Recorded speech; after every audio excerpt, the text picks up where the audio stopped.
അനുഗ്രഹിക്കപ്പെട്ട രാത്രികാലത്തിനായി സ്തോത്രം ചെയ്യുന്നു. ആശ്രയിച്ച് ഇന്ന് നമ്മൾ ഒന്നിച്ച് ഈ തിരുവചന പഠനത്തിലേക്ക് ആയിരിക്കുമ്പോൾ യോന എഴുതിയ സുവിശേഷം എന്ന പുസ്തകത്തിന്റെ 16ാമത്തെ ക്ലാസ്സിലേക്കാണ് നാം പ്രവേശിച്ചിരിക്കുന്നത്.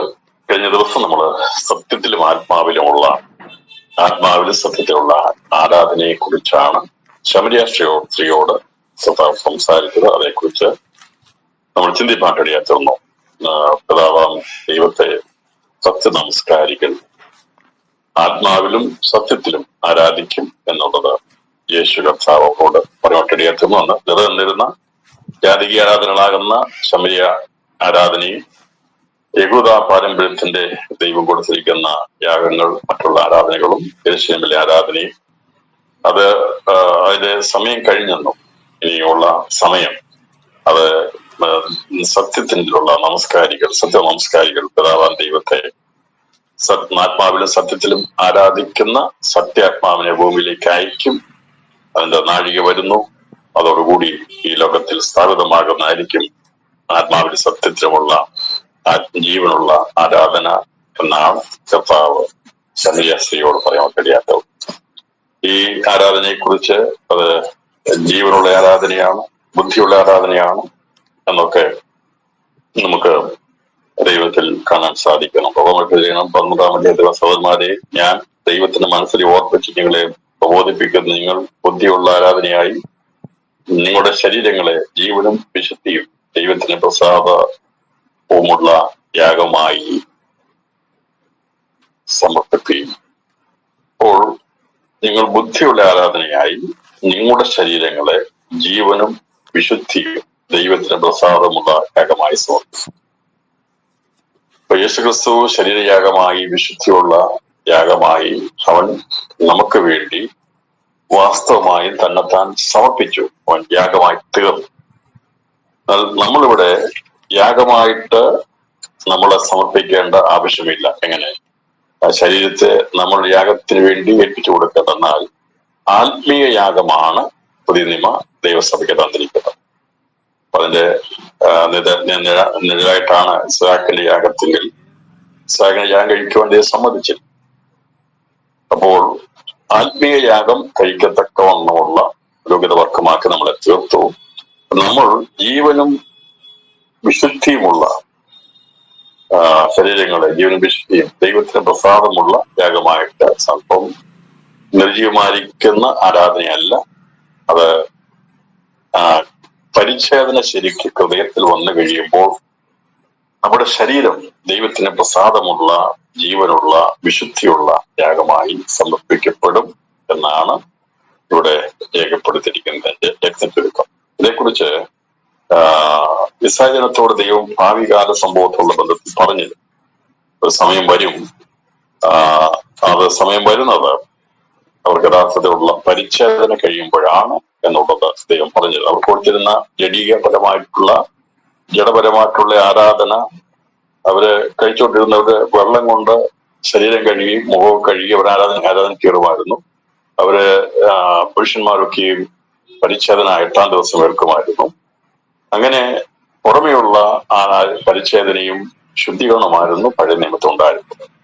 എന്നാൽ അതിന് മാറ്റം വരുമെന്ന് ആവർത്തന പുസ്തകം 30ാം അധ്യായം 6ാം വാക്യത്തിൽ മോശ മുഖാന്തരമായി ഇസ്രായേലിനോട് ദൈവം സംസാരിച്ചു. പ്രകാരം രേഖപ്പെടും, നിങ്ങൾ ജീവിച്ചിരിക്കേണ്ടത് നിന്റെ ദൈവമായ യഹോവയെ പൂർണ്ണ ഹൃദയത്തോടും പൂർണ്ണ മനസ്സോടും കൂടെ സ്നേഹിപ്പാൻ തക്കവണ്ണം നിന്റെ ദൈവമായ യഹോവ നിന്റെ ഹൃദയവും നിന്റെ സന്തതിയുടെ ഹൃദയവും പരിച്ഛേദന ചെയ്യും. അപ്പോൾ നിന്റെ ദൈവമായ യഹോവ നിന്റെ ഹൃദയവും നിന്റെ സന്തതിയുടെ ഹൃദയവും പരിച്ഛേദന ചെയ്യും. അപ്പോൾ ഇസ്രായേൽ ഉണ്ടായിരുന്ന പരിച്ഛേദന, അത് അക്രിയാമത്തിന്റെ അത് നമുക്കറിയാം പരിച്ഛേദനയായിരുന്നു. അത് പുറമെയുള്ള ശരീരത്തിലുള്ള പരിച്ഛേദനയായിരുന്നു. 8ാം ദിവസം ചെയ്യുന്ന പരിച്ഛേദനയായിരുന്നെങ്കിൽ അതല്ല യഥാർത്ഥമായ പരിച്ഛേദന. യഥാർത്ഥമായ പരിച്ഛേദന ഹൃദയത്തിലുണ്ടാകുന്ന പരിച്ഛേദന, വചനമാകുന്ന കത്തി കൊണ്ട്, വചനമാകുന്ന വാളുകൊണ്ട് നടത്തുന്ന പരിച്ഛേദനയാണ് യഥാർത്ഥമായ പരിച്ഛേദന. അത് മാനസാന്തരം ഉണ്ടായി കഴിയുമ്പോൾ നടക്കുന്ന ഹൃദയ പരിച്ഛേദനയാണ്. അങ്ങനെയുള്ളവർക്ക് ദൈവത്തെ സ്നേഹിച്ച് അവനെ ആരാധിച്ച് മഹത്വപ്പെടുത്തുവാൻ കഴിയത്തുള്ളൂ. പൂർണ്ണാത്മാവോടും പൂർണ്ണ ശക്തിയോടും പൂർണ്ണ ഹൃദയത്തോടും ദൈവത്തെ സ്നേഹിക്കണമെങ്കിൽ, ആരാധിക്കണമെങ്കിൽ ഹൃദയത്തിൽ പരിച്ഛേദന ഉണ്ടാകണം. അങ്ങനെ ഹൃദയത്തിൽ പരിച്ഛേദന ഉണ്ടായവരാണ് ദൈവമക്കൾ എന്നുള്ളത് ഫിലിപ്പിയർക്കെഴുതിയ ലേഖനം 3-ാം അധ്യായം 3-ാം വാക്യം വായിക്കുമ്പോൾ യഥാർത്ഥമായിട്ടുള്ള പരിച്ഛേദന ഏറ്റവരാണ് നാം എന്നുള്ളത് അവിടെ വളരെ വ്യക്തമായി പൗലോസ് അപ്പോസ്തലനാൽ രേഖപ്പെടുത്തിയിരിക്കുക. നമുക്കറിയാം, പൗലോസൊക്കെ പരിച്ഛേദനയ്ക്ക് വേണ്ടി ദൈവിക ന്യായപ്രമാണത്തിന് വേണ്ടി വളരെ ശുഷ്കാന്തിയോടെ നടന്നവരായിരുന്നെങ്കിൽ പിന്നീട് എന്താകുന്നു യഥാർത്ഥമായിരിക്കുന്ന പരിച്ഛേദന എന്നുള്ളത് തന്റെ ഹൃദയത്തിന് ആ പരിച്ഛേദന ഏറ്റുകഴിഞ്ഞപ്പോൾ തനിക്ക് മനസ്സിലായി. അതുവരെയും ബെന്യാമീൻ ഗോത്രക്കാരനായിരുന്ന ശൗലിനെ അവൻ പരിച്ഛേദനയേറ്റ അബ്രഹാമിന്റെ കൊടുത്ത പരിച്ഛേദന എന്ന പ്രമാണമേറ്റവനായിരുന്നെങ്കിലും അതവനെ ന്യായപ്രമാണത്തിന്റെ ശുഷ്കാന്തിയോടെ അവനെ ഓടി നടക്കുവാൻ ഇടയാക്കിയെങ്കിൽ ദൈവസഭ മുദ്രിച്ചു പോന്നെങ്കിൽ ദൈവം അവനോട് ഇടപെട്ട് വചനമാകുന്ന ക്രിസ്തുവിന്റെ വാള്, ദൈവത്തിന്റെ വചനം അവൻ ഉള്ളിൽ ചെന്നപ്പോ അവന്റെ ഹൃദയത്തിന് പരിച്ഛേദന ഉണ്ടാകുവാൻ അപ്പോ അവൻ എന്താണ് യഥാർത്ഥമായ പരിച്ഛേദന എന്നുള്ളത് മനസ്സിലാക്കുവാൻ ഇടയാത്തുന്നു. അതുകൊണ്ടാണ് ഈ ഫിലിപ്പിയ ലേഖനം എഴുതുമ്പോൾ 3-ാം അധ്യായം, പിന്നീട് ഗലാത്യ ലേഖനത്തിലും കൊരിന്ത്യർ ലേഖനത്തിലും മറ്റു പല സ്ഥലങ്ങളിൽ പരിച്ഛേദനയെ കുറിച്ചുള്ള വിഷയങ്ങൾ പല സ്ഥലങ്ങളിൽ രേഖപ്പെടുത്തുന്നത് 3-ാം അധ്യായം 3-ാം വാക്യമാണ് എന്റെ പ്രധാന വാക്യം. അത് ഞാനിപ്പോൾ ഇവിടെ എടുത്ത് ഉച്ചരിക്കുന്നത്. അതുകൊണ്ടാണ് എപ്പോഴായിരിക്കുന്നു നാമല്ലോ പരിച്ഛേദനക്കാർ ദൈവത്തിന്റെ ആത്മാവ് കൊണ്ട് ആരാധിക്കുകയും ക്രിസ്തുയേശുവിൽ പ്രശംസിക്കുകയും ജഡത്തിൽ ആശ്രയിക്കാതിരിക്കുകയും ചെയ്യുന്ന നാം തന്നെ. ഈ പഴയ നിയമത്തിൽ ആവർത്തന പുസ്തകത്തിലൊക്കെ മോശ മുഖാന്തരമായി പ്രവാചക മുഖാന്തരം പറഞ്ഞിരുന്ന ഒരു സന്തതിയുടെ സമയം, ഹൃദയത്തെ പരിച്ഛേദന ചെയ്യുന്ന ആ സമയം വന്നപ്പോൾ യേശുക്രിസ്തു ജഡത്തിൽ കഷ്ടം സഹിച്ച് യാഗമായി തീർന്ന ശേഷമായി വചനത്തിന്റെ ശക്തി വ്യാപരിച്ചപ്പോൾ ഉണ്ടായ ഹൃദയ പരിച്ഛേദനയാണ് നമ്മെ ആത്മാവ് കൊണ്ടുള്ള ആരാധനക്കാരാക്കി മാറ്റിയത്. ഇവിടെ പറഞ്ഞിരിക്കുന്നതോട് ഞാൻ വായിക്കാം. നാമല്ലോ പരിച്ഛേദനക്കാർ. അപ്പോൾ നമ്മുടെ പരിച്ഛേദന ജഡത്തിന്റെ പരിച്ഛേദനയല്ല, ഹൃദയം നീക്കിക്കളയുന്നല്ല. അപ്പോൾ ഇവിടെ പറയാം, നാമല്ലോ പരിച്ഛേദനക്കാർ, ആത്മാവിൽ ആത്മീയ പരിച്ഛേദനക്കാരാണ് ദൈവമക്കൾ. പഴയ നിയമത്തിൽ ഇസ്രായേലിന് ദൈവം ഈ ശമരിയ സ്ത്രീകൾ സംസാരിക്കുമ്പോൾ കർത്താവ് സംസാരിച്ചത്, ജാതികളാണ് നിങ്ങൾക്ക് ഇങ്ങനെയുള്ള ചട്ടവട്ടങ്ങളോ പരിച്ഛേദനയോ ഇല്ല. എന്നാൽ യഹൂദനെ സംബന്ധിച്ച് അവന്റെ പരിച്ഛേദനയുണ്ട്, അവന്റെ നിയമമുണ്ട്, യെരൂശലേമുണ്ട്. ജാതികൾക്ക് അപ്രകാരമുള്ള നിയമങ്ങളില്ലായിരുന്നു. എന്നാൽ ഇതെല്ലാം മാറാൻ പോവുകയാണ്. ഇതെല്ലാം മാറിയിട്ട് സകല മനുഷ്യരെയും, എല്ലാ മനുഷ്യരെയും അവന്റെ ഹൃദയത്തിന്റെ അഗ്രയമത്തെ മാറ്റി പരിച്ഛേദന ചെയ്ത് അവന് മാനസാന്തരം കൊടുത്തോട് മനസ്സ് പുതുക്കി രൂപാന്തരപ്പെടുത്തി എടുക്കുന്ന ഒരു അനുഭവത്തിലേക്ക് ദൈവത്തിന്റെ ആത്മാവ് കൊണ്ടുവരും എന്നുള്ളതാണ് യഥാർത്ഥമായിരിക്കുന്ന ആരാധനക്കാരുടെ പ്രത്യേകത. അതാണ് ഇവിടെ പറയുന്നത്, നാമല്ലോ പരിച്ഛേദനക്കാർ ദൈവത്തിന്റെ ആത്മാവ് കൊണ്ട് ആരാധിക്കും. അപ്പൊ നമ്മൾ ആരാധിക്കുന്നത് ദൈവത്തിന്റെ ആത്മാവിലാണ് ആരാധിക്കുന്നത്. ദൈവത്തിന്റെ ആത്മാവിൽ ആരാധിക്കുകയും ക്രിസ്തുയേശുവിൽ പ്രശംസിക്കുകയും ജഡത്തിൽ ആശ്രയിക്കാതിരിക്കുകയും ചെയ്യുന്ന നാം തന്നെ. അപ്പോൾ അബ്രഹാമിന്റെ സന്തതിയെ പരിച്ഛേദന ചെയ്തപ്പോൾ ദൈവം ആഗ്രഹിച്ചത് അവർ ദൈവത്തിൽ ആശ്രയിക്കണം, ദൈവത്തെ പ്രശംസിക്കണം, അവർ ദൈവത്തെ ആരാധിക്കണം എന്നുള്ളതായിരുന്നു അവർ. പക്ഷെ അവർക്ക് ആത്മാവിന്റെ ആരാധന വെളിപ്പെട്ടിരുന്നു. എന്നാൽ പുതിയ നിയമത്തിൽ നാം വചനത്താൽ ഉള്ള പരിച്ഛേദന ഏറ്റു. ജീവായിട്ടുള്ള വാളിനാൽ ദൈവമായ കർത്താവ് നമ്മെ ചെത്തി വെടിപ്പാക്കി നമ്മുടെ പാരമ്പര്യങ്ങളിൽ നിന്നും പാപസ്വഭാവങ്ങളിൽ നിന്നും ലോകത്തിന് അനുഭവമായിരുന്ന അവസ്ഥകൾക്കൊക്കെ മാറ്റം വരുത്തി പരിച്ഛേദന കഴിച്ചു കഴിഞ്ഞപ്പോൾ നമുക്ക് പ്രശംസ ദൈവത്തിലാണ്, നമ്മുടെ ആശ്രയം ദൈവത്തിലാണ്, ജഡത്തിലല്ല ആശ്രയം, പാരമ്പര്യത്തിലല്ല. ദൈവങ്ങൾ ഒരിക്കലും പാരമ്പര്യവാദികളല്ല. പാരമ്പര്യം പറഞ്ഞ എത്ര വർഷമായ പാരമ്പര്യത്തിലുള്ള വിശ്വാസമാണ് ഒന്നും ആർക്കും പറയേണ്ട ആവശ്യമില്ല. അങ്ങനെ ഇപ്പം 15-30 വർഷം പാരമ്പര്യമുള്ള വിശ്വാസികളെക്കാൾ ഇന്ന് സ്ഥാനപ്പെട്ട് ശരിയായ രീതിയിൽ ജീവിക്കുന്ന ആൾക്കാരെ ദൈവാത്മാവ് നിറച്ച് ദൈവരെ ശക്തമായിട്ട് അവരെ കൊണ്ട് നടക്കും. അവിടെ പാരമ്പര്യം പറഞ്ഞിട്ട് കാര്യമില്ല. ഈ എത്ര വർഷമായെന്നുള്ള പാരമ്പര്യമൊന്നും വില പോകത്തില്ല. അതുകൊണ്ടാ പറയുന്നത് ഇവിടെ അങ്ങനെയുള്ള ജഡത്തിൽ പ്രശംസയൊന്നുമില്ല. ഞാൻ സ്ഥാനപ്പെട്ട് ഇത്ര വർഷമായി, ഞാൻ ദൈവത്തോടെ അംഗമായിട്ട് ഇത്ര വർഷമായി എന്നുള്ള പ്രശംസയൊന്നും, ജഡത്തിലെ പ്രശംസയൊന്നും ദൈവസഭയ്ക്കാതെ. ഇവിടെ മിണ്ടാതിരി, ഞാനാണ് സീനിയർ വിശ്വാസി, അങ്ങനെയല്ല. ദൈവം ആരെയാണോ ഉപയോഗിക്കുന്നത്, ദൈവത്തിന്റെ കൃപയുടെ മേലാണോ പകരുന്നത്, അവരെയാണ് ദൈവം ഉപയോഗിച്ചുകൊണ്ടിരിക്കുന്നത്. അല്ലാതെ എത്ര വർഷം നോക്കി സീനിയോറിറ്റി നോക്കിയല്ല ദൈവം ആരെയും ആത്മാവിൽ നിറച്ചെടുക്കുന്നത് അല്ലെങ്കിൽ ഉപയോഗിക്കുന്നത്. അത് ദൈവത്തോടുള്ള സ്നേഹം, പൂർണ്ണാത്മാവോടും പൂർണ്ണ ശക്തിയോടും പൂർണ്ണ മനസ്സോടും കൂടി പൂർണ്ണശക്തിയോടും കൂടി ദൈവത്തെ സ്നേഹിക്കുന്നവരെയാണ് ദൈവ നിലവാരത്തിലേക്ക് കൊണ്ടുവരുന്നതാണ് ഇവിടെ പറഞ്ഞത്. ജഡത്തിൽ പ്രശംസിക്കുവാനോ ആശ്രയിക്കുവാനോ ഒന്നുമില്ല. അപ്പോൾ ഈ ലോകത്ത് അനുഭവമാകാതെ നന്മയും പ്രസാദവും പൂർണ്ണതയുമുള്ള ദൈവഗതം. അപ്പൊ ദൈവഗതത്തിനകത്ത് 3 കാര്യങ്ങളുണ്ട്. ഒന്ന്, നന്മയായിരിക്കും, അത് പ്രസാദമുള്ളതായിരിക്കും, അത് പൂർണ്ണതയുള്ളതായിരിക്കും. അതാണ് ദൈവഗതം. നമ്മൾ പലപ്പോഴും കർത്താവേ നിന്റെ ഗതം വെളിപ്പെടുത്താനൊക്കെ പറയാം. നിന്റെ ഹിതം വെളിപ്പെടുത്തുമ്പോൾ മനുഷ്യന്റെ ഗതം ഒരിക്കലും എല്ലാ കാര്യങ്ങളും നന്മയാകണം. നമ്മൾ ചിന്തിക്കുന്ന കാര്യങ്ങളെല്ലാം, നമ്മുടെ ഇഷ്ടം എല്ലാം നന്മയാകണം. നമ്മൾ ചെയ്യുന്നത് എല്ലാം പ്രസാദമായിരിക്കണം. നമ്മൾ ചെയ്യുന്നില്ല പൂർണ്ണതയുള്ളതാണ്. മനുഷ്യൻ ചെയ്യുന്ന കാര്യങ്ങളൊക്കെയും അപൂർണമാണ്, അത് പ്രസാദമായിരിക്കത്തില്ല, നന്മയായിരിക്കത്തില്ല, അതിനെല്ലാം കുറവുകളുണ്ടായിരിക്കും. എന്നാൽ ദൈവഹിതം സംഭവിക്കുമ്പോൾ, ദൈവത്തിന് ഇഷ്ടം സംഭവിക്കുമ്പോൾ, ദൈവത്തിന് ഇഷ്ടമാണെങ്കിൽ അത് നന്മയും പ്രസാദവും പൂർണ്ണതയും ഉള്ളതാണ്.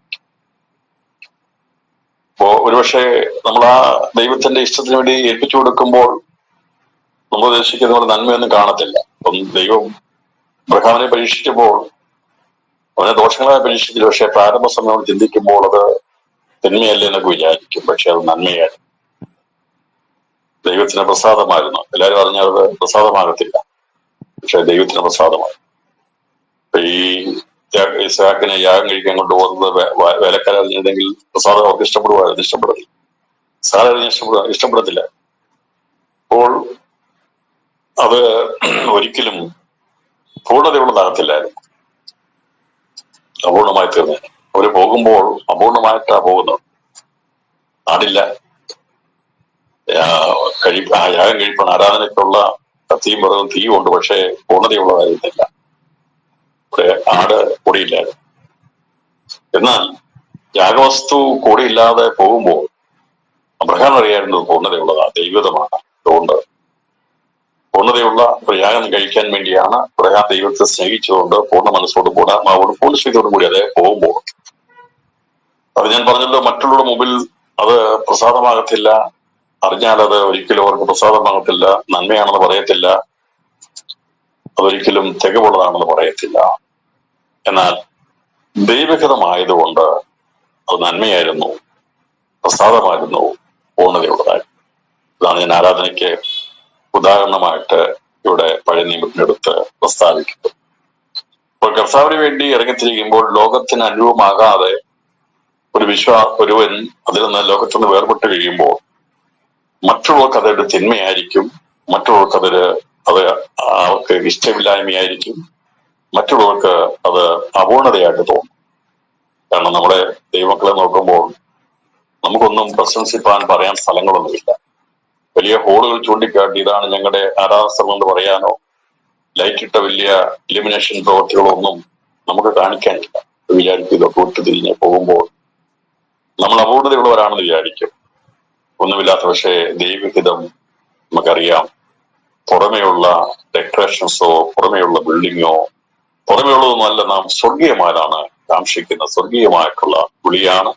സ്വർഗീയ ആരാധനക്കാരായതുകൊണ്ടാണ് ഈ പറയുന്ന ലോകത്തിന് അനുരൂപമാകാതെ നന്മയും ദൈവത്തിന് നന്മയാകുന്ന ദൈവത്തിന് പ്രസക്തമാകുന്ന പൂർണ്ണതയുള്ള ദൈവഗതം ഇന്നതെന്ന് തിരിച്ചറിയേണ്ടതെന്ന് മനസ്സ് പുതുക്കി രൂപാന്തരപ്പെടും.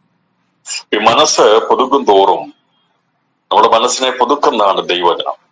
ദൈവത്തിന്റെ പരിശുദ്ധാത്മാവ് അത് നമ്മുടെ ഉള്ളിൽ കൊണ്ടുതന്ന് അത് നമ്മുടെ ഇടയിൽ അത് വ്യാപരിക്കുമ്പോൾ മനസ്സിന് പരിവർത്തനം വരും, മാറ്റം വരും, മനസ്സിന് പുതുക്കം വരും. എന്നാൽ ആവർത്തനമായിട്ടുള്ള ഏതെങ്കിലും കാര്യങ്ങൾ ചെയ്തു കൊടുത്താൽ വിരസത വരും. എന്നാൽ ദൈവത്തിന്റെ ആരാധന ആർക്കെങ്കിലും വിരസതയായിട്ട് തോന്നുന്നുണ്ടോ? ഇല്ല. കാരണം എന്താ? 2000 വർഷമായിട്ടും ഒരു വിരസതയും കൂടാതെ, മാറ്റമില്ലാതെ ദൈവത്തെ ആരാധിക്കുന്നതിന്റെ പിമ്പിൽ അതിന്റെ കാരണം അത് മനസ്സ് പുതുക്കുന്നതായതുകൊണ്ടാണ്.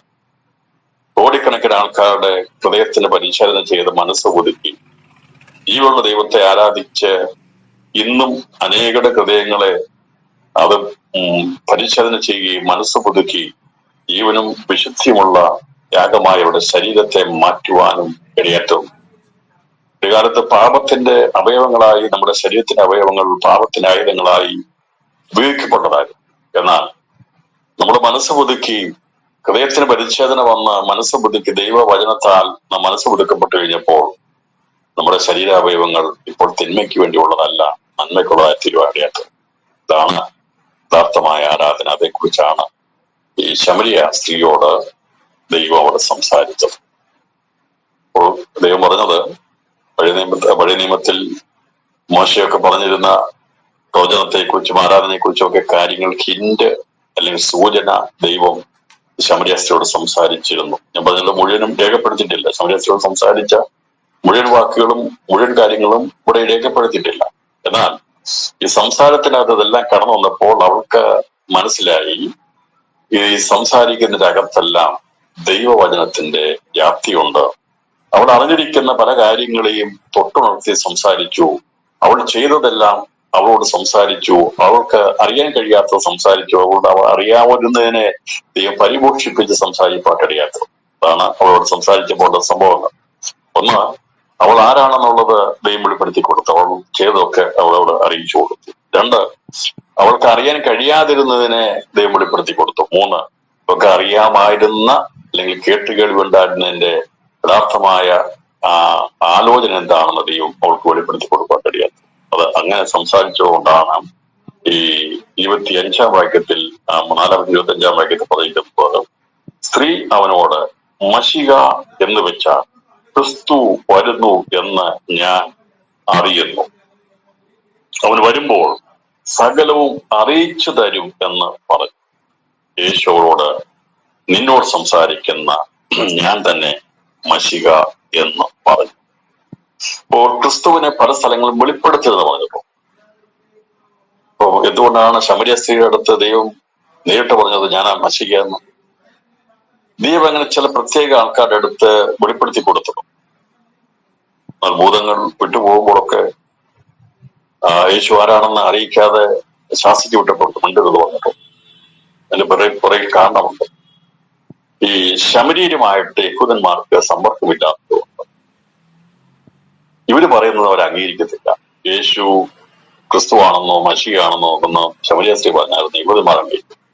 സാക്ഷാൽ യേശു എന്ന് പറഞ്ഞിട്ട് പോലും അംഗീകരിക്കും. എന്നാൽ യഹൂദന്മാരുടെ ഇടയിൽ യേശു ക്രിസ്തു യഥാർത്ഥത്തിൽ അവർക്ക് വെളിപ്പെടുത്തി കൊടുത്തില്ല. എന്നാൽ ശമരിയ ജാതികളുടെ ഇടയിൽ യേശു എന്ത് ചെയ്തു? യേശു തുറന്നു പറഞ്ഞു ഞാൻ മശിഹയാണ്. ആ ശമരിയ സ്ത്രീയോട് പറഞ്ഞു ഞാൻ തന്നെയാണ് മശിഹ. എന്നാൽ പ്രമാണം കാത്തിരുന്ന യഹൂദരുടെ അടുത്ത് കഥ പറഞ്ഞാൽ സത്യം പറഞ്ഞാൽ നിങ്ങൾ വിശ്വസിക്കട്ടെ. അപ്പൊ അങ്ങനെയാണ് ഈ മുൻവിധി ഉള്ളവരുടെ അടുത്തോട്ട് നമ്മുടെ ഹൃദയം അങ്ങോട്ട് തുറന്ന് മുഴുവൻ കാണിച്ചു കൊടുത്താൽ അവർ പറയും ഞാൻ വിശ്വസിക്കും. മുൻവിധിക്കാരായിരിക്കുന്ന യഹൂദന്റെ അടുത്ത് പറഞ്ഞാൽ അതിന് പരിമിതിയുണ്ട്. ഞാൻ അവരറിഞ്ഞ് ഇതെല്ലാം സ്പ്രെഡായിട്ട് ഞാൻ യഥാർത്ഥമായിരിക്കുന്ന യേശു എന്ന് അറിഞ്ഞു കഴിഞ്ഞാൽ അവർ അംഗീകരിച്ചു കഴിഞ്ഞാൽ പിതാവാം ദൈവം തന്നെ അയച്ചിരിക്കുന്ന ശുശ്രൂഷ തികച്ചെടുക്കുവാൻ കഴിയത്തില്ലാത്തതുകൊണ്ടാണ് യഹൂദന്മാരുടെ ഇടയിൽ ദൈവ മർമ്മം വെളിപ്പെടുത്താതെ മറച്ചു വെച്ചത്. എന്നാൽ ശമരിയുടെ ഇടയിൽ അത് പ്രസ്താവിച്ചാൽ അതിന് വലിയ സ്വാധീനത മറ്റുള്ളവർക്കില്ലാത്തത് കൊണ്ടും ഇവര് അറിഞ്ഞിരിക്കേണ്ടതായതുകൊണ്ടാണ് ദൈവം അവർക്ക് തന്നെ വെളിപ്പെടുത്തി കൊടുക്കുവാൻ ഇടയാക്കുന്നത്. ദൈവം തന്നെ സ്നേഹിക്കുന്നവർക്കാണ് തന്നെ വെളിപ്പെടുത്തി കൊടുക്കുന്നത്. യേശുക്രിസ്തു ഈ ശമരിയ സ്ത്രീയെ സ്നേഹിച്ചത്. അപ്പൊ അവളെ സ്നേഹിച്ചപ്പോ കർത്താവ് അവൾക്ക് അവൾക്ക് അവനെ തന്നെ വെളിപ്പെടുത്തി കൊടുക്കുക. ഇന്ന് ഈ സന്ദേശം കേൾക്കുമ്പോൾ, ഈ ക്ലാസ്സിൽ പഠിക്കുമ്പോൾ, ദൈവവചനം വെളിപ്പെട്ട് കിട്ടണമെങ്കിൽ, ക്രിസ്തുവിനെ വെളിപ്പെട്ട് കിട്ടണമെങ്കിൽ ദൈവം നമ്മളെ സ്നേഹിക്കണം. അതുകൊണ്ടാണ് കർത്താവ് എന്നെ സ്നേഹിക്കുന്നവനെ ഞാൻ സ്നേഹിച്ചവനെ എന്നെ തന്നെ വെളിപ്പെടുത്തി കൊടുക്കും. അപ്പോൾ ഈ ഒരു സാമൂഹികമായിട്ട് നോക്കുമ്പോൾ ഇവിടെ സ്നേഹിക്കത്തക്കതായ യാതൊന്നുമില്ല. കാരണം ദൈവസനിൽ പാപിനിയാണ്, പാപം ചെയ്തവളാണ്, അല്ലെങ്കിൽ പൊതുസമൂഹത്തിന് മുമ്പിൽ അവൾ തെറ്റുകയറിയ. വെള്ളം കോരാൻ സാധാരണ സ്ത്രീകൾ വരുന്ന സമയത്ത് പോലും പോയി വെള്ളം കോരാനുള്ളതായിട്ടുള്ള അർഹത അല്ലെങ്കിൽ യോഗ്യത ഇല്ലാത്തവളാണ് അവൾക്കറിയാമായിരുന്നു. അതുകൊണ്ടാണ് നട്ടുച്ചയ്ക്ക് ആരുമില്ലാത്ത സമയത്ത് വെള്ളം കോരാൻ വേണ്ടി വന്നത്. പക്ഷെ എന്നാൽ ഇവരുടെ അകത്തുണ്ടായിരുന്ന ഒരു തീഷ്ണതയുണ്ടായിരുന്നു, ആഗ്രഹമുണ്ടായിരുന്നു. മശിക വരും, അവൻ വരുമ്പോൾ എല്ലാം അറിയിച്ചു തരും എന്നുള്ള കേൾവി ഉൾപ്പെടുത്താൻ. അതാണ് അവളുടെ അടുത്തേക്ക് അവളെ യേശു അടുത്തേക്ക് നയിച്ച സംഗതി. അപ്പോൾ കർത്താവ് പറഞ്ഞ കാര്യങ്ങൾ മനസ്സിലായപ്പോൾ പറഞ്ഞു, മശിക എന്ന് വെച്ചാൽ ക്രിസ്തു വരുന്നു എന്ന് ഞാൻ അറിയുന്നു. എനിക്കറിയാം യേശു വരും. യഹൂദന്മാർ പറഞ്ഞ് ഞങ്ങൾ കേട്ടിട്ടുണ്ട്, ഈ അടിമത്തൊക്കെ മാറും, റോമൻ സാമ്രാജ്യത്തിന് അധീനതയൊക്കെ മാറും, ഞങ്ങൾ സ്വതന്ത്രമാക്കപ്പെടും, ദാവീദിനെ പോലെ രാജാവ് വരും, അവൻ നിന്ന് വിടിവിക്കും, രക്ഷ തരും എന്നൊക്കെ ഉള്ളത് അവർക്കറിയാമായിരുന്നു. അവർ വിചാരിച്ചിരുന്നത് ദാവീദിനെ പോലെ രാജാവ്, യുദ്ധവീരനായി രാജാവ് വന്ന് ഭൗതികമായി യുദ്ധം നടത്തി ഇസ്രായേലിനെ മോചിപ്പിക്കും എന്നുള്ള ചിന്തയാണ് അവർക്കുണ്ടായിരുന്നു. എന്നാൽ ആത്മാവിൽ ക്രിസ്തുവിനെ കുറിച്ച് പറഞ്ഞിരുന്ന, മശിയെ കുറിച്ച് പറഞ്ഞിരുന്ന, വിടിവിക്കുന്നതിനെ കുറിച്ച് പറഞ്ഞിരുന്ന ആ കാര്യങ്ങളെ ഇവർക്ക് മനസ്സിലാക്കിയെടുക്കാൻ സാധിച്ചിരുന്നില്ല. അപ്പോൾ മശിക ക്രിസ്തു, അത് യവനായ ഭാഷയിലോ ഇബ്രായ ഭാഷയുള്ള ബന്ധത്തിലാണ് പ്രചരിക്കുന്നത്. അനോയിന്റഡ് വൺ, അഭിഷിക്ത എന്നാണ് അർത്ഥമാക്കുന്നത്. ഇപ്പൊ വിടിവിക്കുന്ന ആയിരിക്കും മശികയെ കുറിച്ച് ഉള്ള കാഴ്ചപ്പാട് അല്ലെങ്കിൽ അറിവ് ഈ ശമരിയ സ്ത്രീക്കുണ്ടായിരുന്നു. അപ്പോൾ ഏത് ജീവിതത്തിന്റെ നിലവാരത്തിലുള്ളതാണെങ്കിലും ഈ ദൈവസന്നിധിയിൽ വിനയപ്പെടുന്ന, താഴുന്ന, സമ്മതിക്കുന്നവരെ ദൈവം സ്നേഹിക്കും, ദൈവം അവരോട് ഇടപെടും, ദൈവരെ മാറ്റി നിർത്തുകയില്ല. അപ്പോൾ ഇങ്ങനെയൊരു അവസ്ഥയിൽ ഈ ശമരിയ സ്ത്രീയോട് ദൈവം യഥാർത്ഥമായി തുറന്നു പറഞ്ഞു, എന്നോട് സംസാരിക്കുന്ന ഞാൻ തന്നെ മശിക എന്ന് പറഞ്ഞു. അങ്ങനെ ദൈവം വെളിപ്പെടുത്തി കൊടുത്ത സന്ദർഭങ്ങൾ, വ്യക്തമായി വെളിപ്പെടുത്തി കൊടുത്ത സന്ദർഭങ്ങൾ ഈ പുസ്തകത്തിൽ വേറെയും രേഖപ്പെടുത്തി. 9-ാം അധ്യായം അതിന്റെ 37-ാമത്തെ വാക്യത്തിലും ദൈവം പ്രവീൺകൂടനായവന് അവനെ തന്നെ വെളിപ്പെടുത്തി കൊടുത്തു. 9:37 വെളിപ്പെടുത്തിയിരിക്കുന്നതും പ്രയോജനമാണ്. 9:37-ാം അധ്യായത്തിൽ വാക്യത്തിൽ ഇങ്ങനെ പറഞ്ഞിരിക്കുന്നത്, യേശു അവനോട്, നീ അവനെ കണ്ടിട്ടുണ്ട്, നിന്നോട് സംസാരിക്കുന്നവൻ അവൻ തന്നെ എന്ന് പറഞ്ഞു. ഉടനെ അവൻ, കർത്താവേ, ഞാൻ വിശ്വസിക്കുന്നു എന്ന് പറഞ്ഞ് അവനെ നമസ്കരിച്ചു. അപ്പൊ ഇവനും യഹൂദനാണ്, പള്ളിയിൽ മെമ്പർഷിപ്പ് ഒക്കെ ഉള്ളതാണ്. അവനെ അംഗീകരിക്കാതെ യഹൂദനായതുകൊണ്ട് അവന് സ്ഥാനങ്ങൾ കൊടുത്തിരുന്നില്ല. അവൻ അവഗണിക്കപ്പെട്ടു. അവന്റെ അമ്മയപ്പന്മാർ യഹൂദ പാരമ്പര്യമുള്ളവരാണ്. ഞാൻ അതിലേക്ക് പോകുന്നില്ല. എന്നാൽ ഇവന് ഉള്ളിൽ ആഗ്രഹമുണ്ടായിരുന്നു മശിയെ കാണണമെന്ന്. ഇങ്ങനെ കേട്ടിട്ടുണ്ട്, എല്ലാവരും പറഞ്ഞ പാടിയൊക്കെ കേട്ടു. നമ്മളൊക്കെ ഇങ്ങനെ പറഞ്ഞു പാടി പണ്ടൊക്കെ കേട്ടിട്ടില്ലേ? പണ്ടൊക്കെ ചെറുപ്പകാലത്തില് വീട്ടിലിരുന്ന് പാട്ട് പാടുന്നൊക്കെ ഇപ്പോഴും ഞാൻ പലപ്പോഴും ചിന്തിക്കും.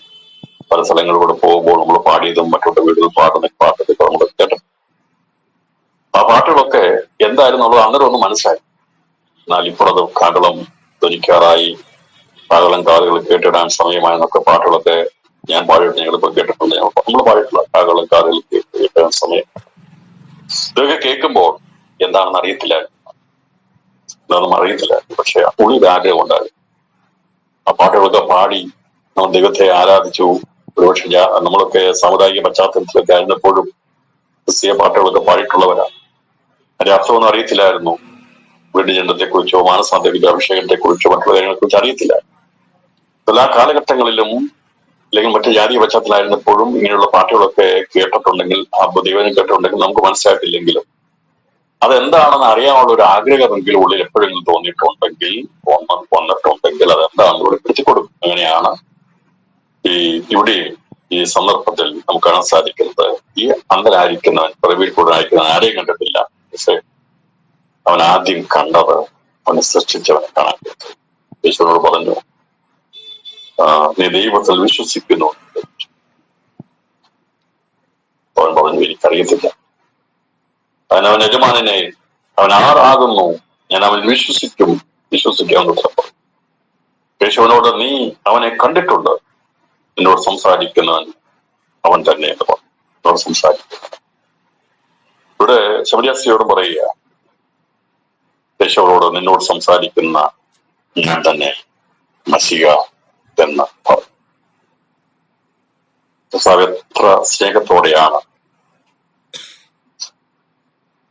ഒന്നുമില്ലാത്തവരെ ഇടപെടുന്നത്. ഇന്ന് രാത്രിയിലും പ്രിയപ്പെട്ടവരെ, കർത്താവ് നമ്മളെ സ്നേഹിക്കണമെങ്കിൽ നമ്മുടെ അകപ്പാവോ അറിയാമെന്നുള്ള ധാരണയോ ജാടയോ ഒക്കെ ഉണ്ടെങ്കിൽ ദൈവം നമ്മൾക്ക് തന്നെ വെളിപ്പെടുത്തും. എന്നാൽ ദൈവസന്നിധിയിൽ ഒന്നുമില്ല. ഇവര് ശമരിയാസി പറഞ്ഞ് ഞാൻ കേട്ടിട്ടുണ്ട്, മശിഹ വരുമ്പോൾ അവൻ ഇത് സകല സത്യത്തെ അവൻ വരുമ്പോൾ സകലവും അറിയിച്ചു തരുമെന്ന് ഞാൻ കേട്ടിട്ടുണ്ട്. ഈ സകലവും അറിയിച്ചു തരുന്ന ഒരുവൻ വരുമെന്ന് ഇസ്രായേലിനും ശമരി ജാതിക്കും അറിയാം. അവൻ ആരാണെന്നോ എന്താണെന്നോ എനിക്കറിയത്തില്ല. ജോലി കുടനും അറിയാമായിരുന്നു. അവന് കേട്ടിട്ടുണ്ട്, രാജാവരും കവുടന്മാർ കാണും, ചെടുമാർ കേൾക്കുമെന്നൊക്കെയുള്ള വചനം ഇവൻ കേട്ടിട്ടുണ്ട്. ആ കേൾവി കേൾക്കുമ്പോൾ ഹൃദയത്തിന്റെ അകത്ത് ആഗ്രഹമുണ്ടായിട്ടുണ്ട്, എനിക്ക് കാണാൻ സാധിക്കുമോ. ദൈവത്തിന്റെ മഹത്വത്തിന് വേണ്ടി അവൻ പിറവിലെ കൂടനായി തീർന്നവനാണ്.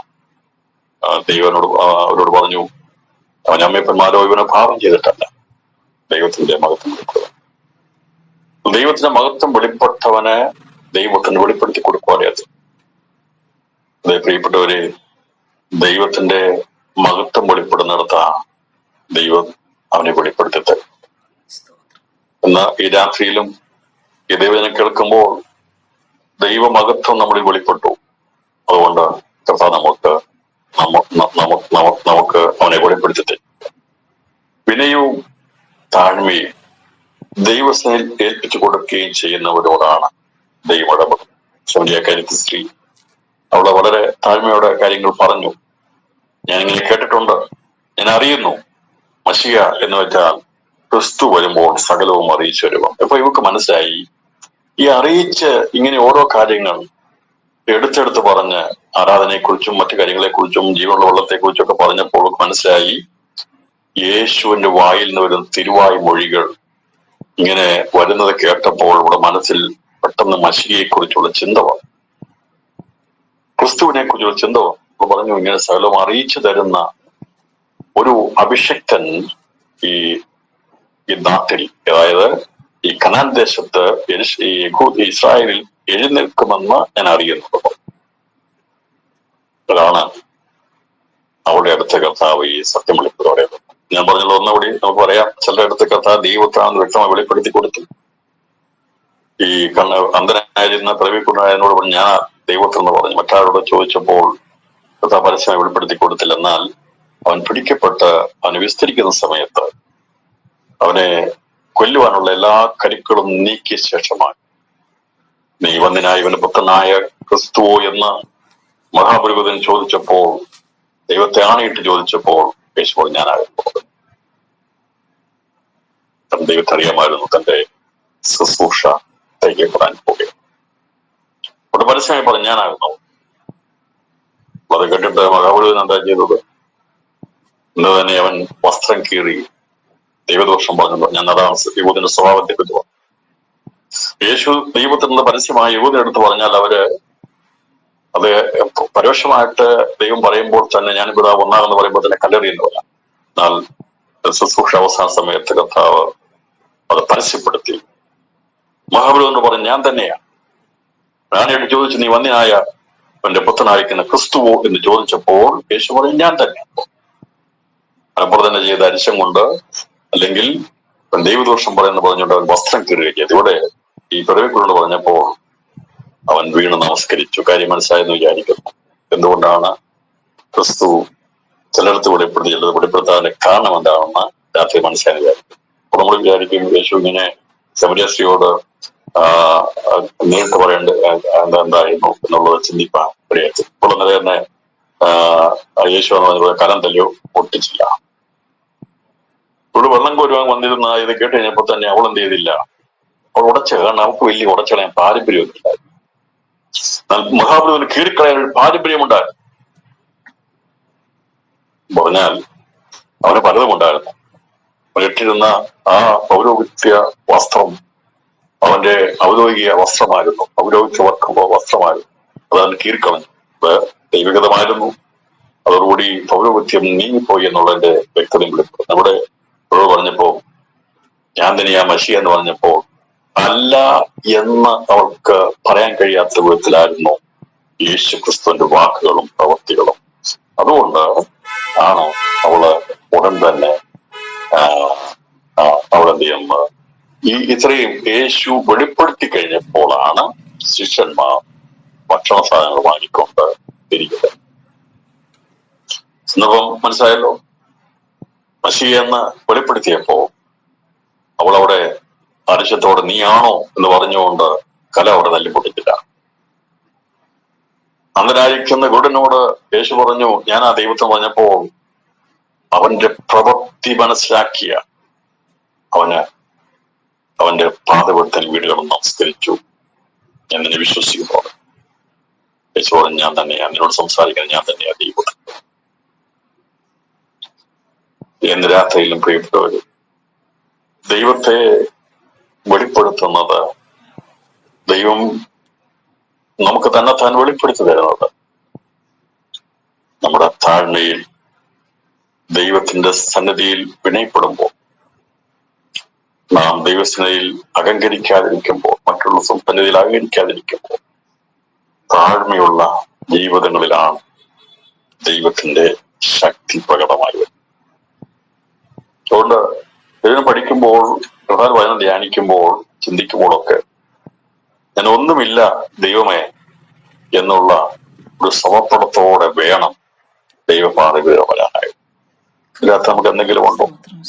നമ്മൾ സംസാരിക്കുന്ന വാക്കുകൾ, എനിക്ക് ഞങ്ങൾക്ക് ചിന്തിക്കാൻ തന്നിരിക്കുന്ന ആ തലച്ചുകൊണ്ട് പ്രവർത്തനങ്ങൾ, ഞാൻ ജീവൻ തന്നിരിക്കുന്ന ഹൃദയം, ഇതെല്ലാം നമ്മുടേതല്ല, ദൈവം തന്ന ദാനമാണ്. ദൈവമേ നീ തന്നതല്ലാതെ ഒന്നുമില്ല എന്ന് പറഞ്ഞുകൊണ്ട് നമ്മുടെ ശരീര അവയവങ്ങളെ യാഗമായി സമർപ്പിച്ചുകൊണ്ട് ജീവനും വിശുദ്ധിയുള്ള ശരീരങ്ങളാക്കി മാറ്റി നമ്മെ ജീവനുള്ള ദൈവത്തെ ആരാധിക്കുവാൻ തക്കവണ്ണമാക്കി തീർത്ത ആത്മാവിൽ സത്യത്തിലുള്ള പരിശുദ്ധാത്മാവിന്റെ ആരാധനയാണ് പുതിയ നിയമത്തിന്റെ ആരാധന എന്ന് ദൈവം ശമരിയക്കാര്യത്തിൽ സ്ത്രീയോട് വെളിപ്പെടുത്തി കൊടുത്തു.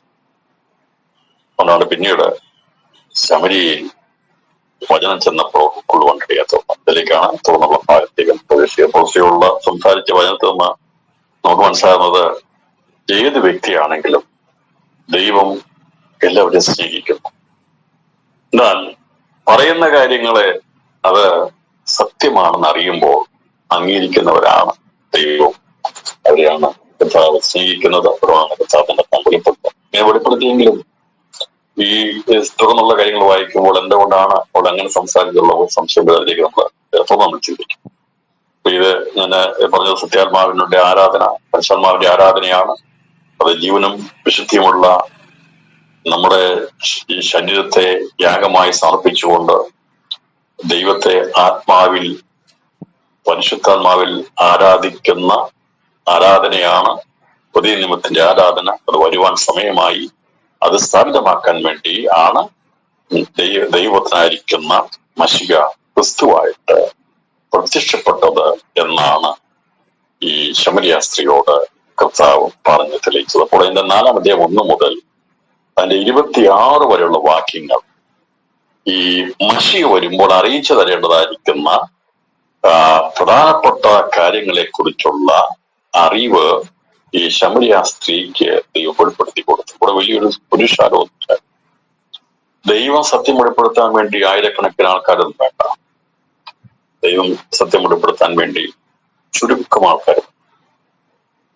അത് ദൈവത്തിന് ഇഷ്ടമാണ്, ദൈവത്തിന്റെ പ്രവൃത്തിയാണ്. നോക്ക്, ഈ ദൈവവചനത്തിലെ പ്രാധാന്യമേറിയ ആ വചനത്തിന്റെ പുസ്തകങ്ങളെ ക്രോഡീകരിച്ച് പരിശ്രമമാക്കിയപ്പോൾ 4-ാം അധ്യായം 1 മുതൽ 26 വരെയുള്ള വാക്യങ്ങൾ ഒരു സ്ത്രീയോട്, ശമരിയക്കാരുടെ സ്ത്രീയോട്, പക്ഷെ ആ സമൂഹത്തിൽ ഒരു വിലയുമില്ലാത്ത, അധപ്പതിച്ച, അല്ലെങ്കിൽ ആരും ഇഷ്ടപ്പെടാത്ത ജീവിതം നയിച്ചവളായിരിക്കുന്ന ശമരിയ സ്ത്രീയോട് ദൈവം സംസാരിച്ച കാര്യങ്ങളെ രേഖപ്പെടുത്തി. എത്രയോ കഴിവുള്ളവരും ഉന്നതന്മാരും ഒക്കെ ഉണ്ടായിരുന്നപ്പോൾ അവരോടൊന്നും സംസാരിച്ച കാര്യങ്ങളെ കുറിച്ച് എഴുതിയില്ലല്ലോ, അല്ലെ അതിനുള്ള സാഹചര്യം കിട്ടിയില്ലല്ലോ. നമുക്ക് നിക്കോദോസിനോട് ദൈവം സംസാരിച്ചു. അപ്പൊ എല്ലാ മേഖലകളിലുള്ളവരോടും ദൈവം സംസാരിച്ചിരുന്നു. പലിശ പ്രമാണി ധനവാനോട് ദൈവം ആ രീതിയിൽ ദൈവം സംസാരിച്ചു. ശമരിയക്കാരത്തെ സ്ത്രീയോട് ദൈവം ആ രീതിയിൽ സംസാരിച്ചു. അങ്ങനെ എല്ലാ മേഖലകളിലും ഉള്ളവരോട് ദൈവം സംസാരിച്ചു. നമ്മുടെ കർത്താവ് സകല മനുഷ്യരെ സ്നേഹിക്കുന്നവർക്കും ജാതി, മത, വർഗ, വർണ്ണ വ്യത്യാസം കൂടാതെ ദൈവസ്നേഹം വെളിപ്പെടുത്തിയ ക്രിസ്തു ആരെയും മാറ്റി നിർത്തിയിട്ടില്ല. ദൈവം എല്ലാവരെ സ്നേഹിക്കുന്നു. കർത്താവ് സംസാരിക്കേണ്ടവരോട് സംസാരിക്കുകയും വെളിപ്പെടുത്തോട് വെളിപ്പെടുത്തുകയും ചെയ്തു. ഞാൻ തന്നെ മശിക എന്ന് പറഞ്ഞുകൊണ്ട് അവളോട് ദൈവം സംസാരിച്ച് തെളിയിച്ചതിന് ശേഷം ആണ് ഈ ശിഷ്യന്മാർ അവന്റെ അടുക്കൽ വരുന്നത്. അപ്പോൾ ഇവൾക്ക് മനസ്സിലായി സംസാരിച്ചത് മശിക വരുമ്പോഴെല്ലാം അറിയിച്ചു തരുമല്ലോ എന്നുള്ള ആ ചിന്ത അവളുടെ ഉള്ളിലേക്ക് വന്നപ്പോൾ യേശു പറഞ്ഞു, നീ ഉള്ളിൽ ചിന്തിച്ചത് മശിയെ കുറിച്ചാ, അത് തന്നെയാണ് ഞാൻ സംസാരിച്ചതുപോലെ മറ്റാർക്ക് സംസാരിക്കാൻ കഴിയത്തില്ല. മോശയൊക്കെ സംസാരിച്ചിരിക്കുന്ന വചനം പൂർത്തീകരിക്കുന്നില്ല. പ്രവാചകന്മാർ പറഞ്ഞിരിക്കുന്ന, പിതാക്കന്മാർ പറഞ്ഞിരിക്കുന്ന എല്ലാം എന്നില്ല പൂർത്തീകരിക്കുന്നത്. ശമരിയ സ്ത്രീയെ, യാക്കോബിന്റെ കിണറുണ്ടല്ലോ, അത് വറ്റിപ്പോകാത്തൊരു വെള്ളമുള്ള ഭൗമിക ജീവിതത്തിലുള്ള വെള്ളമാണെങ്കിൽ യഹൂദന്മാരുടെ രക്ഷയെക്കുറിച്ചും രക്ഷയുടെ ഉറവിയാകുന്ന, യഥാർത്ഥമായ ഉറവിയായിരിക്കുന്ന, ജീവന്റെ ഉറവിയായിരിക്കുന്ന ഞാനാകുന്നുവെന്ന് അവൾക്ക് വെളിപ്പെടുത്തി കൊടുത്തു, അറിയിച്ചു കൊടുത്തു. അപ്പോൾ അവിടെ ഉള്ളിൽ ഉയർന്നതാണ് യേശു ക്രിസ്തു വരുമ്പോൾ അറിയിച്ചു വരുമ്പോൾ. അപ്പോൾ ആ ഒരു അറിവ് അവിടെ ഹൃദയത്തിൽ വന്നപ്പോൾ യേശു പറഞ്ഞു നിന്നോട് സംസാരിക്കുന്ന ഞാൻ തന്നെ. നീ പറഞ്ഞല്ലോ വരുമ്പോഴെല്ലാം അറിയിച്ചു വരുമോ. അങ്ങനെ അറിയിച്ച് തന്ന നാണ് മശിക. അവൻ യഹൂദന്മാർ കാത്തിരുന്ന ഇന്നത്തെ ആൾക്കാർ കാത്തിരുന്ന ഇവനായിരുന്നു എന്നുള്ളത് ശമരിയ സ്ത്രീക്ക് വ്യക്തമാക്കി വെളിപ്പെടുത്തി കൊടുക്കുക. 27 വാക്യങ്ങൾ വായിക്കുമ്പോൾ ഇതിനിടയിൽ അവിടെ ശിഷ്യന്മാർ വന്നു. അവൻ സ്ത്രീയോട് സംസാരിക്കയിൽ ആശ്ചര്യപ്പെട്ടു. എങ്കിലും എന്ത് ചോദിക്കുന്നു, അവരോട് എന്ത് സംസാരിക്കുന്നുവെന്ന് ആരും ചോദിച്ചില്ല. ശിഷ്യന്മാർ വന്നപ്പോൾ അവര് ആശ്ചര്യപ്പെട്ടത് ഈ ഉച്ചയ്ക്ക് സമയത്ത് വെള്ളം കോരാമെന്ന ഒരു സ്ത്രീയോട് കർത്താവ് സംസാരിക്കുന്നത് കണ്ടാണ് ആശ്ചര്യപ്പെട്ടത്. അവരോട് ആശ്ചര്യപ്പെടാൻ കാരണം എന്തായിരിക്കാം യേശു സംസാരിച്ചത്, അവരോട് എന്ത് സംസാരിച്ചു എന്നുള്ള അവർക്ക് ചോദ്യമുണ്ടായി. നീ എന്ത് ചോദിക്കുന്നു എന്ന് അവരാശ്ചര്യപ്പെട്ടു. അപ്പോൾ അവൻ സ്ത്രീയോട് സംസാരിക്കുന്നത് ഇതിനിടയിൽ അവരുടെ ശിഷ്യന്മാർ വന്നു. അവൻ സ്ത്രീയോട് സംസാരിക്കാൻ ആശ്ചര്യപ്പെട്ടു. എങ്കിലും എന്ത് ചോദിക്കുന്നു, അവരോട് എന്ത് സംസാരിക്കുന്നു എന്ന് ആരും ചോദിച്ചില്ല. അങ്ങനെ ഒരു സംഭവം അതുവരെയും യേശു അവർ കണ്ടിട്ടില്ല. ഒരു സ്ത്രീയോട് ഒറ്റയ്ക്ക് സംസാരിക്കുന്നത് കണ്ടിട്ടില്ല. കാരണം കർത്താവ് രണ്ടുപേരും പോകണമെന്നാണ്. വിചാരിക്കാൻ പോകുമ്പോൾ 2 പേര് പോകണം എന്നുള്ളത് ദൈവ വ്യവസ്ഥ കൊടുത്ത. അപ്പൊ ഇങ്ങനെ ഈ ഒറ്റയ്ക്ക് യേശു എന്താണ് സംസാരിച്ചെന്നുള്ളത് അവരെ കണ്ട് ആശ്ചര്യപ്പെട്ടു. യേശുവിനെ ആശ്ചര്യപ്പെട്ടത് അത്ഭുത പ്രവൃത്തി മാത്രം കണ്ടല്ല ആശ്ചര്യപ്പെട്ടിട്ടുള്ളത്. പരീശന്മാർ യേശു യേശു കുളിക്കാനാകാൻ മുത്താഴ്ത്തിരുന്നാണ്ട് അവൻ ആശ്ചര്യപ്പെട്ടു. അപ്പം പലതും അന്നത്തെ സാഹചര്യത്തിനും ചിന്തകൾക്കും അതീതമായി ചെയ്യുമ്പോൾ ആശ്ചര്യമുണ്ടാകും. സാധാരണ മുത്താഴ്ത്തിനൊക്കെ വിളിക്കുമ്പോൾ വൈകിട്ട് കുളിച്ചിട്ടേ അവിടെ ആഹാരത്തിരിക്കുകയുള്ളൂ. എന്നാൽ യേശു ചെന്നപ്പോൾ അതിന് കുളിക്കാൻ അതുകൊണ്ട് അവർ ആശ്ചര്യപ്പെട്ടതാണ്. നമ്മൾ വിചാരിക്കുന്നത് ദൈവം കണ്ട അത്ഭുത പ്രവൃത്തികൾ, കനാല് വെള്ളത്തിൻ്റെതും കുടൽ സൗഖ്യമാക്കിയത് വിലാസമായി, അത് മാത്രമല്ല ആശ്ചര്യപ്പെട്ടു. ഏത് കാര്യങ്ങളും സാധാരണ നിലവാരത്തിൽ നിന്ന് വ്യത്യസ്തമായിട്ടുള്ളത് കാണുമ്പോൾ ആശ്ചര്യം ഉണ്ടാകും. ഞാനത് തെളിവ് പിന്നീട് എടുത്ത് കാണിക്കാം. ഈ പരീശന്മാർ യേശുവിനെ ഉദ്ധാരത്തിന് ക്ഷണിച്ചപ്പോൾ യേശു അവൻ കുളിക്കാകിയാൽ അവൻ ആശ്ചര്യപ്പെട്ടെന്നവർ. ഇവിടെ സാധാരണ സംഭവിക്കാത്ത ഒരു കാര്യം കണ്ടപ്പോഴുള്ള ആശ്ചര്യം ഈ ശിഷ്യന്മാർക്കുണ്ടായി. അപ്പോൾ അതുകൊണ്ടാണ് അവർ ആശ്ചര്യപ്പെട്ടത്. സ്ത്രീയോട് സംസാരിക്കാൻ ആശ്ചര്യപ്പെട്ടു. എങ്കിലും എന്ത് ചോദിക്കുന്നു, അവരോട് എന്ത് സംസാരിക്കുന്നു എന്ന് ആരും ചോദിച്ചില്ല. കാരണം അവർക്കറിയാം കർത്താവ് സംസാരത്തിന്റെ അകത്ത് ഒരു ഉദ്ദേശമുണ്ട്. വെറുതെ കർത്താവ് സംസാരിക്കുകയില്ല.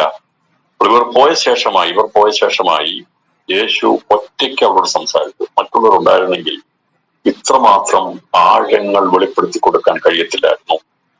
യേശു കർത്താവാണെന്നും മശിഹാണെന്നും വെളിപ്പെടുത്തുവാനോ അല്ലെങ്കിൽ അവരുടെ ജീവിതത്തിന്റെ പശ്ചാത്തലത്തെ വെളിപ്പെടുത്തുവാനോ ദൈവം ആയ കർത്താവ് സാധിക്കത്തില്ല. ഒരു മനുഷ്യന്റെ കുറവുകൾ ദൈവം ഒരിക്കലും ആരുടെയും പുറമെ പരസ്യപ്പെടുത്താൻ ദൈവം ആഗ്രഹിക്കുന്നു. അത് രഹസ്യമായിട്ട് ദൈവം അവരുണ്ടായി. അത് പരിജ്ഞാനത്തിന്റെ ശുശ്രൂഷവും എല്ലാവരുടെ മുമ്പിൽ വെച്ച് യേശു പറയുക 5 ഭർത്താക്കന്മാരുണ്ടാക്കി പോളല്ലെന്നൊക്കെ പറഞ്ഞു കഴിഞ്ഞാൽ അപ്പൊ അങ്ങനെ ഒരു സാഹചര്യം അവിടെ ഉണ്ടാക്കിയെടുക്കാതിരിക്കാൻ വേണ്ടി കർത്താവിനെ പറഞ്ഞയച്ചത്. ഞാൻ പറഞ്ഞല്ലോ, പ്രവചനമൊക്കെ നല്ലതാ, പക്ഷെ ആരുടെയും വ്യക്തിപരമായ വിഷയങ്ങളെ പരസ്യപ്പെടുത്താൻ പാടില്ല. ഞാൻ പരസ്യപ്പെടുത്തിയാൽ അത് ഖരിക്കാനുള്ളതല്ല. മനസ്സിലായി? വിശദമാക്കേണ്ട ആവശ്യമില്ല. ഒരുപാട് കുടുംബങ്ങളിൽ പ്രശ്നമുണ്ടാകാൻ കാരണം, സഭകളിൽ പ്രശ്നമുണ്ടാകാൻ കാരണം പരിജ്ഞാനമില്ലായിരിക്കും. എന്റെ നശിച്ചു പരിജ്ഞാനക്കുറവ് വന്ന് കാണുന്നതെല്ലാം വിളിച്ചു പറഞ്ഞു കഴിഞ്ഞാൽ പ്രശ്നമായി.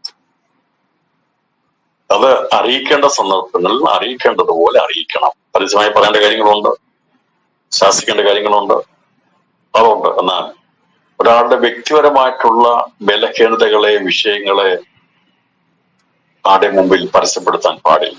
ഈ സ്ത്രീയെ പരസ്യമായി ദൈവം എന്ത് ചെയ്തില്ല? ശിഷ്യന്മാരുടെ മുമ്പിൽ വെളിപ്പെടുത്തി കൊടുത്തില്ല, സംസാരിച്ചില്ല. അതുപോലെ ക്രിസ്തുവിന്റെ മാതൃക നമ്മൾ പിൻപറ്റണം എന്നുള്ളത് ഇത്തവണത്തെ ഞാൻ ഓർമ്മിക്കും. കാര്യം മനസ്സിലായിരിക്കും. ശിഷ്യന്മാരുടെ കൂടെ ഉണ്ടായിട്ട് പറയുക അവരെന്ത് വിചാരിച്ചാൽ ഒടുവിൽ പേടിച്ചാണ് ഒറ്റയ്ക്ക് ഈ വെള്ളം കുറയാൻ വേണ്ടി ഉച്ചയ്ക്ക് വരുന്നത്. മറ്റാരും കാണരുത്, വന്നിട്ട് വെള്ളം കൂടി വേഗത്തിൽ വീട്ടിൽ പോകണം എന്നുള്ള രീതിയിലാണ് വന്നത്. പക്ഷെ ക്രിസ്തു അവരുടെ ജീവിതത്തിന്റെ അകവും പുറവും എല്ലാം വെളിപ്പെടുത്തിയപ്പോ ഒറ്റയ്ക്കായിരുന്നു. അവർക്ക് മനസ്സിലായി മഷിക വരുന്നതെന്ന് മനസ്സിലാക്കട്ടെ. എന്റെ പ്രിയപ്പെട്ടവരെ, ദൈവത്തിന്റെ മാതൃക നാം അനുകരിക്കണം. ഞാൻ പറഞ്ഞല്ലോ, കുറവുകൾ അത് വെളിപ്പെടുത്താന്ന് പുറമേ പറയാവുന്ന കുറവുകളുണ്ട്. ഇപ്പൊ നമ്മുടെ താമസിച്ച് വന്നു കഴിഞ്ഞാൽ നമുക്ക് പുറമെ ഒരാളെ ശാസിക്കാം. ഇപ്പൊ മീറ്റിംഗ് എല്ലാവരും 8:15 കൂട്ടുമെന്നുള്ളത് 8:30 8:45 വന്ന് കൂടിയാൽ പരസ്യമായിട്ട് ശാസിക്കാം. അങ്ങനെ വരാൻ പാടില്ല. ഞാൻ അങ്ങനെ ശാസിച്ചിട്ടുണ്ട്. പ്രാർത്ഥനയ്ക്ക് ലേറ്റായിട്ട് വന്ന് കൂടിയവരെ ഞാൻ ശാസിച്ചിട്ടുണ്ട്. 7 മണിക്ക് പ്രാർത്ഥന തുടങ്ങുമ്പം 7:30 വന്നിട്ട് നീണ്ട പ്രാർത്ഥന പ്രാർത്ഥിച്ചു കഴിഞ്ഞാൽ അത് എന്ന് ചെയ്യുമ്പോൾ ഞാൻ ശാസിച്ചിട്ടുണ്ട്. പറ്റത്തില്ലാന്ന് പറഞ്ഞു പരസ്പരം ശാസിച്ചിട്ടുണ്ട്. അത് മറ്റുള്ള കൂടെ പാഠത്തിനാകാൻ വേണ്ടി. 7 മണിക്ക് ഒരു പ്രാർത്ഥന തുടങ്ങിയിട്ട് 7 മണിയുടെ പ്രാർത്ഥന തുടങ്ങി തീരാ സമയത്ത് കയറിയിട്ട് നീണ്ട പ്രാർത്ഥന പ്രാർത്ഥിച്ചു കഴിഞ്ഞാൽ ബാക്കിയുള്ളവരെല്ലാം മണ്ടന്മാർ. ഒരിക്കലും ഒക്കെയാണ് കുഴപ്പമില്ല, ഓക്കെ, കുഴപ്പമില്ല. അതുപോലെ തുടക്കത്തിൽ പ്രാർത്ഥിച്ചിട്ട് മാറുമ്പം ഞാൻ ശാസിച്ചിട്ടുണ്ട്. നിങ്ങൾ വിചാരിക്കും ഇതേവേദന ഇങ്ങനത്തെ ശാസിക്കും. അത് ശാസിക്കണം, മറ്റുള്ള കൂടെ ഭയത്തിന് വേണ്ടിയിട്ട്. അങ്ങനെ ചെയ്യാൻ പാടില്ല. വല്ലപ്പോഴും ചെയ്ത് കുഴപ്പമൊന്നുമില്ല. പക്ഷെ സ്ഥിരമായിട്ട് അങ്ങനെ കൂടി വന്ന ആദ്യത്തെ നിങ്ങളുടെ പ്രാർത്ഥന 1 മണിക്കൂർ പ്രാർത്ഥന 15 മിനിറ്റ് പ്രാർത്ഥിച്ച് അവർ മാറുക. ലാസ്റ്റ് വന്നിട്ട് അത് പാടില്ല. ശാസിക്കപ്പെടണല്ലോ, ശാസിക്കും. എല്ലാവരുടെയും വ്യക്തിപരമായിട്ടുള്ള ഒരു വിഷയം പരസ്യപ്പെടുത്തത്തില്ല, പരസ്യപ്പെടുത്താൻ പാടില്ല. അതിന്റെ രഹസ്യങ്ങൾ ചോദിച്ചറിഞ്ഞ് നമ്മള് പരസ്യപ്പെടുത്താൻ പാടില്ല. അതാണ് ഇവിടെ കർത്താവ് ചെയ്തത്. അതാണ് ഈ സന്ദേശം നമുക്ക് തരുന്ന ഗുണപാഠം കൂടി. ശിഷ്യന്മാരുടെ മുമ്പ് വെച്ച് അവിടെ വിചാരണ ചെയ്തില്ല. ഇതിന്റെ സന്ദേശം മനസ്സിലായി വിചാരിക്കുന്നു. നമ്മളും ദൈവസഭയെ ദൈവമക്കളൊക്കെ ആ രീതി അനുകരിക്കണം. അപ്പൊ എല്ലാം തുറന്നു പറയാൻ പറഞ്ഞ ഞാൻ എല്ലാം തുറന്നു പറയുന്നു. അതങ്ങനെയല്ല, സ്നേഹത്തിൽ സത്യം സംസാരിച്ച് വേണം, സ്നേഹത്തിൽ വേണം സത്യം സംസാരിക്കുക. ലോഡ് ദൈവം സ്നേഹത്തിൽ സത്യം സംസാരിച്ചു. ആ സ്നേഹം വന്നപ്പോൾ ശിഷ്യന്മാരെ ദൈവം മാറ്റിവെക്കുക. അതുകൊണ്ടാണ് ശിഷ്യന്മാർ ഭക്ഷണത്തിന് പോയപ്പോൾ ഈ സ്ത്രീ വരുവാനും അവരുടെ രഹസ്യ പരസ്യ വിഷയങ്ങളെല്ലാം ദൈവം അകംപൊരുളായി വെളിപ്പെടുത്തി കൊടുത്തോണ്ട് അവരുടെ ഹൃദയത്തിന്റെ ചിത്രം വരച്ചിട്ട്, അവരുടെ ജീവിത ചരിത്രം യേശു അവിടെ വരച്ചിട്ടു. അത് കേട്ടപ്പോഴൊക്കെ മനസ്സിലായി മശിക വരുമ്പോൾ സകലവും അറിയിച്ചു. പറഞ്ഞു നീ പ്രവാചകനാണെന്ന് പറഞ്ഞു. അവള് വന്നതുപോലുള്ള മടങ്ങിപ്പോയത് വെള്ളം കോരിക്കൊണ്ടാണോ പോയെന്ന് എനിക്കറിയത്തില്ല. ഏതായാലും തുറന്ന ഭാഗം വായിക്കുമ്പോൾ ഇങ്ങനെ രേഖപ്പെടുത്തിയിരിക്കുന്നത്, അതായത് സ്ത്രീ പാത്രം വെച്ചിട്ട് വെള്ളം കോരിയില്ല, വെച്ചിട്ടു പട്ടണത്തിൽ ചെന്ന് ജനങ്ങളോട് ഞാൻ ചെയ്തതൊക്കെയും എന്നോട് പറഞ്ഞ ഒരു മനുഷ്യനെ വന്ന് കാണുമീൻ, അവൻ പക്ഷേ ക്രിസ്തു ആയിരിക്കുമോ എന്ന് പറഞ്ഞു. ഇവള് ഈ വന്ന കാര്യങ്ങൾ മറന്നുപോയി. ഇതിനാ വന്നതിനാ വെള്ളം കോരാനായിട്ട്. യേശു സംസാരിച്ചു കഴിഞ്ഞപ്പോൾ ഭൗതികമായിട്ടുള്ള ചിന്തയെല്ലാം വിട്ടു. കോരുവാൻ കൊണ്ടുവന്ന പാത്രം അവിടെ വെച്ചിട്ട് അവൾക്ക് ലഭിച്ച ആ ആത്മീയ സന്ദേശം, ക്രിസ്തു വെളിപ്പെടുത്തിയ സന്ദേശങ്ങൾ കൊണ്ട് അവളുടെ പട്ടണത്തിലേക്ക് പോവുകയാണ്. എത്ര മാറ്റമാണ് അവരുടെ ജീവിതത്തിൽ ഉണ്ടായത്. വന്നത് എങ്ങനെയാ വന്നത്? വെള്ളം കോരി വേഗത്തിൽ വീട്ടിൽ പോകാമെന്ന് വിചാരിച്ച വന്നത്. പക്ഷെ യേശുവായിട്ട് സംസാരിച്ചു കഴിഞ്ഞപ്പോൾ അവളുടെ സ്ഥിതിക്ക് മാറ്റം വന്നു, അവളുടെ പ്രയോറിറ്റിക്ക് മാറ്റം വന്നു. വെള്ളം കോരി നാളെയും അല്ലെങ്കിൽ ജീവിച്ച് അതുകൊണ്ട് വെള്ളം കുടിച്ച് ജീവിച്ച് മരിച്ച് നരകത്തിലേക്ക് പോകുന്ന ഒരവസ്ഥയ്ക്ക് മാറ്റം വരുവാൻ വേണ്ടി അവളുടെ ജീവിതത്തിൽ വ്യതിയാനം സംഭവിക്കാനിടയായതുകൊണ്ട് പാത്രം അവിടെ വെച്ചിട്ട് പോയി. അവർക്ക് ലഭിച്ച ആത്മാവിന്റെ ഉറവ ക്രിസ്തുവാകുന്നുള്ള കാഴ്ചപ്പാട് വന്നപ്പോൾ ഞാൻ വിശ്വസിക്കുന്നത് അവിടെ ദാഹം മാറുവാനിടയാത്തത്. കർത്താവ് പറഞ്ഞു, എന്റെ അടുക്ക് വരുന്നവന് ദാഹിക്കുകയും വിശക്കുകയും. യേശുവിന്റെ പ്രസംഗം കണ്ട് 3 ദിവസം നിനക്ക് വിശന്നില്ല. ക്രിസ്തുവിന്റെ അടുക്കൽ ഇവിടെ ഒരു പക്ഷേ വെള്ളം കുടിക്കാൻ ആഗ്രഹത്തോടെ ഓടി വന്നതാണ്, വെള്ളം കോരി കുടിക്കാറുള്ളത്. യേശു സംസാരിച്ചപ്പോൾ അവിടെ ദാഹം മാറുവാൻ ഇടയാത്തത്. രാത്രിയിലും ദൈവവചനം നമ്മളോട് സംസാരിക്കുമ്പോൾ നമ്മുടെ ഏത് ചിന്തയാണെങ്കിലും ഏത് ആവശ്യമാണെങ്കിലും അതൊക്കെ മാറ്റിവെക്കുക.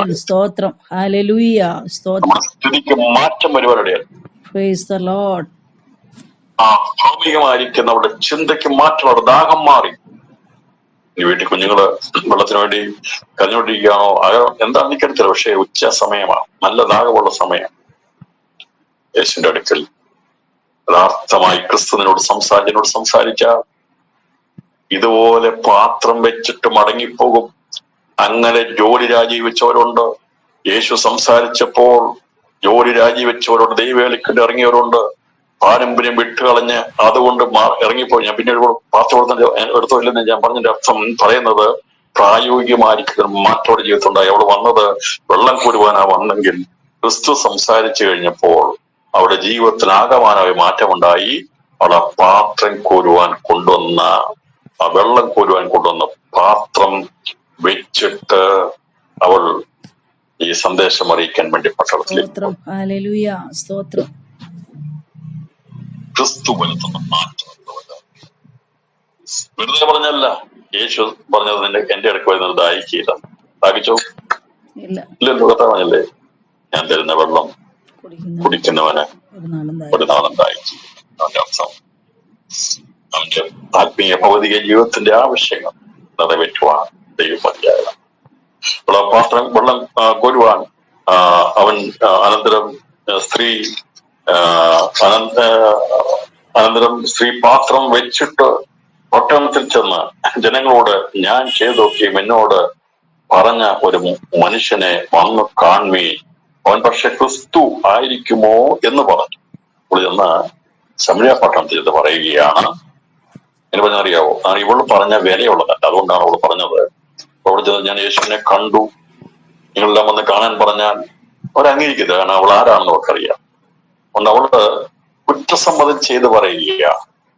അവിടെ ആ പട്ടണത്തിൽ ചെന്ന് പറയുക, മാനസാന്തരത്തിന്റെ ധ്വനിയാണ് അവിടെ വെളിപ്പെടുത്തുന്നത്. നമുക്കറിയാം പട്ടണത്തിലേക്ക് ചെല്ലുമ്പോൾ ഒരു പക്ഷെ ഇവിടെ അറിഞ്ഞവരുണ്ട്, അറിയാത്തവരുണ്ട്, സമൂഹത്തിൽ പലരും പല രീതിയിലുള്ളവരാണ്. പക്ഷെ ഇവള് ചെന്ന് പറഞ്ഞത്, അവൾ പറഞ്ഞത് എന്ന് പറയാമോ, ചെന്ന് പറയുമ്പോൾ ഞാൻ ക്രിസ്തുവിനെ കണ്ടു എന്ന് തർപ്പിച്ച് പറയാൻ പറ്റത്തില്ല. കാരണം പറഞ്ഞാൽ അവർ അംഗീകരിക്കത്തില്ല. കാരണം അവരുടെ പൊതുചിന്തകൾ, അവരുടെ ജീവിതം അത്രമാത്രം ഒന്നും ഉൾക്കൊള്ളാൻ പറ്റില്ല, സ്വീകരിക്കാൻ പറ്റില്ല. ഈ സുവിശേഷം അറിയിക്കുന്ന വ്യക്തികളെ പലരും നോക്കിയാണ് അതിന് വിലയും നിലയും കൊടുക്കുന്നത്.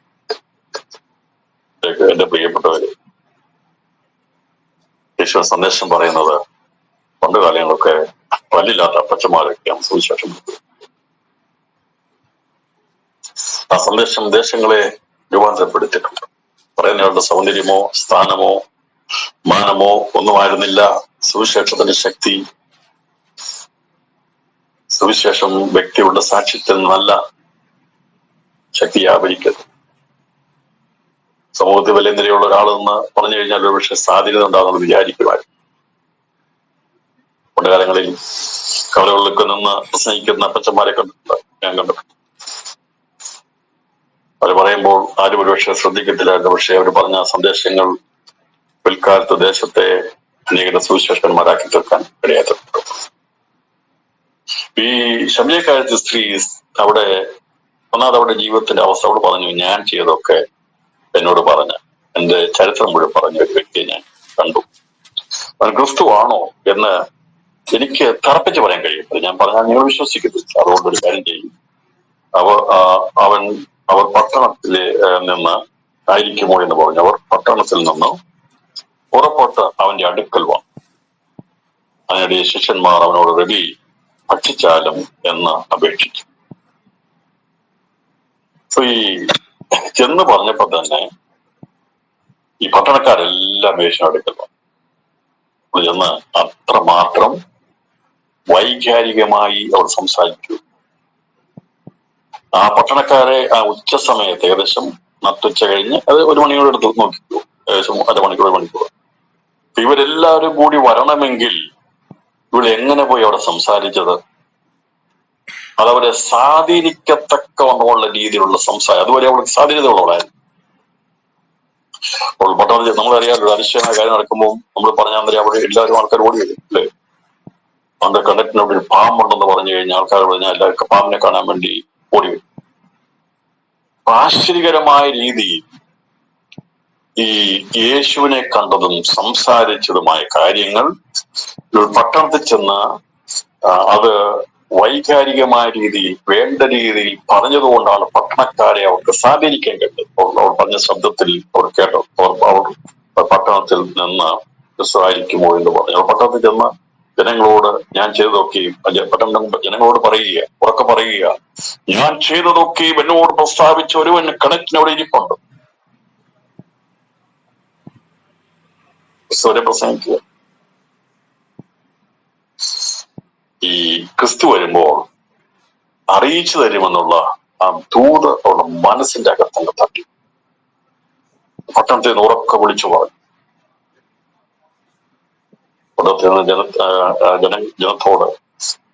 ജനങ്ങളോട് ഞാൻ ചെയ്തൊക്കെയും എന്നോട് പറഞ്ഞ ഒരു മനുഷ്യനെ വന്ന് കാണുകയും, നിങ്ങളുടെ കാര്യങ്ങൾ അറിയണമെങ്കിൽ, നിങ്ങളുടെ വിഷയം അറിയണമെങ്കിൽ വന്ന് കണ്ടോ, എന്റെ ദാഹം മാറി. ആ സാക്ഷ്യം പട്ടണത്തെ പിടിച്ചു കുലുക്കിയ, ശമര്യ പട്ടണത്തിൽ പിടിച്ചു കുലുക്കിയ ശമര്യ സ്ത്രീയുടെ സാക്ഷ്യ പ്രസ്താവന. ആ നട്ടുച്ചയ്ക്ക് വിളിച്ചു പറയുക, ഞാൻ ചെയ്തൊക്കെയും എന്നോട് പറഞ്ഞ ഒരു മനുഷ്യനെ വന്നു കാണുമീ. ഇവർക്ക് മനസ്സിലായി, ഇങ്ങനെ അവൾ ചെയ്തൊക്കെ അവൾ പറഞ്ഞിട്ടുണ്ടെങ്കിൽ നമുക്ക് അവനെ ആ മനുഷ്യനെ പോയി കാണണം. അവരെല്ലാവരും കൂടി എന്ത് ചെയ്തു? പട്ടണക്കാർ അങ്ങനെ പറയുന്നത്, അവർ പട്ടണത്തിൽ നിന്ന് പുറപ്പെട്ടു, അവന്റെ അടുക്കൽ വന്നു. അതിനിടയിൽ ശിഷ്യന്മാർ അവനോട്, റബി, ഭക്ഷിച്ചാലും എന്ന് അപേക്ഷിച്ചു. കർത്താവ് ഭക്ഷണം കഴിക്കാതെ അവിടെ ക്ഷണിച്ചിരിക്കുക. പ്രകൃതിയുടെ ഒരു പറഞ്ഞു വിട്ടത്, ഒരു വാങ്ങിച്ചു വന്നിട്ട് ഭക്ഷണം ഒരുക്കി. ഇവരാരും ആ കാര്യത്തിൽ ഇടപെട്ടില്ല. മറ്റൊരു കാര്യം, ഈ ഇടപെടേണ്ട കാര്യങ്ങൾ ഇടപെട്ടാൽ മതി. യേശു സംസാരിക്കുന്നത് കയറി ഇടപെട്ട് നിൽക്കേണ്ട ആവശ്യം. ഒരു കഥ കഴിയായിരുന്നു. കർത്താവിനെ ഏൽപ്പിച്ച ദൗത്യം ആഹാരം കൈക്കൊള്ളാനായിരുന്നു. ആഹാരം കൊണ്ടുവന്നു. അപ്പൊ അവര് യേശു സംസാരിക്കുന്നിടത്തുനിന്ന് കയറി അങ്ങ് ഇടപെട്ടില്ല. അത് നമ്മൾ പഠിക്കേണ്ട കാര്യമാണ്. നമ്മള് ഇടപെടേണ്ട ദൃശ്യം നമ്മൾ കയറി ഇടപെടുന്നു വേണ്ട. അത് അവർ ചെയ്തോട്ടെ. ക്രിസ്തുവും ആ സ്ത്രീയും തമ്മിൽ സംസാരിച്ചത് അത് അവര് ചെയ്യാനുള്ള അവർ ചെയ്തു. ശിഷ്യന്മാരുടെ 10 ദിവസം ആരും വന്ന് ചോദിച്ചത്, നീ എന്താ പറയുന്നത്? ഇവരെന്ത് ചെയ്തു?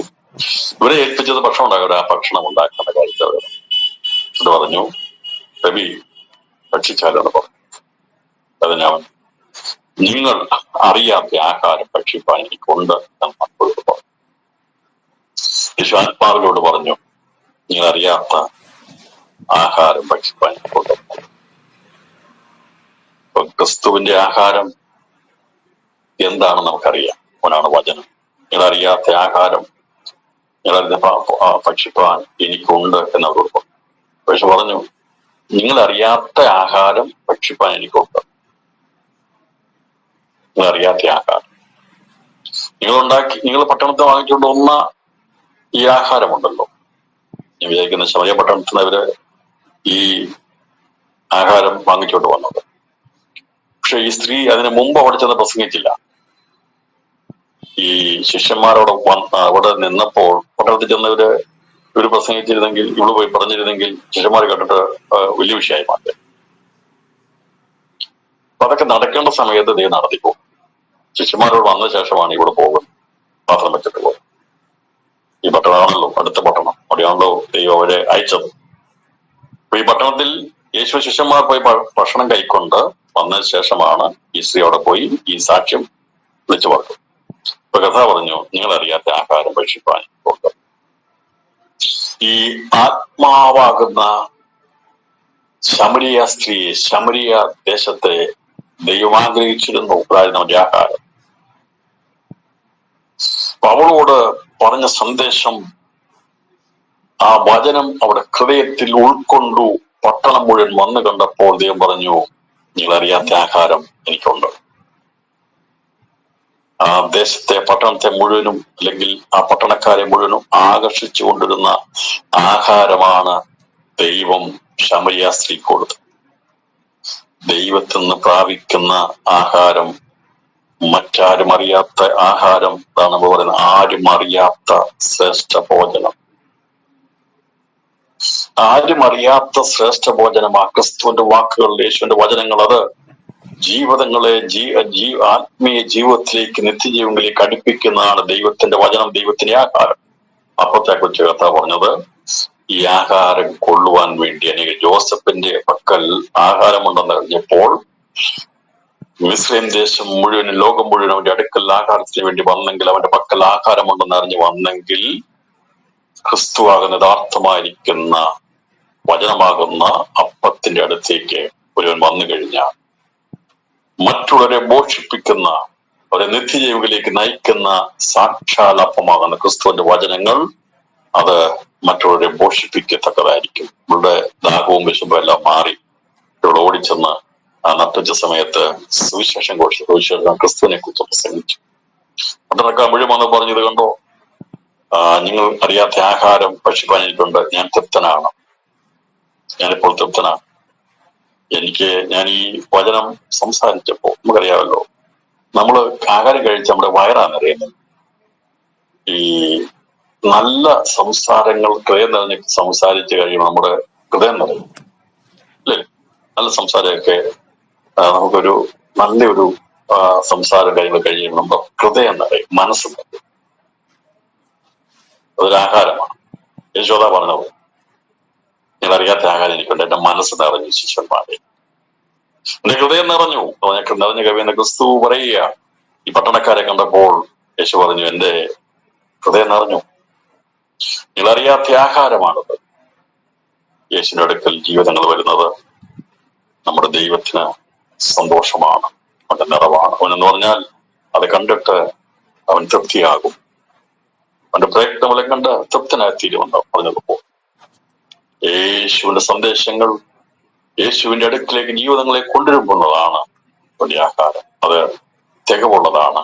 മറ്റുള്ളവർ വരുമ്പോൾ അത്, ഞാൻ പറഞ്ഞല്ലോ, ആഹാരം കഴിഞ്ഞ് നമ്മുടെ വയറ് നിറഞ്ഞ് നമ്മൾ തൃപ്തിയാണെന്ന് പറയുമ്പോൾ, ഒരു മനുഷ്യന്റെ വായിൽ നിന്ന് വരുന്ന വചനങ്ങൾ കേട്ട് അനേകം തൃപ്തി പ്രാപിക്കുമ്പോൾ അത് തൃപ്തിയുള്ളതാണ്, ആഹാരമാണ്. അതാണ് നീതിമാന്റെ അതരം അനേകരെ പോഷിപ്പിക്കുന്നു.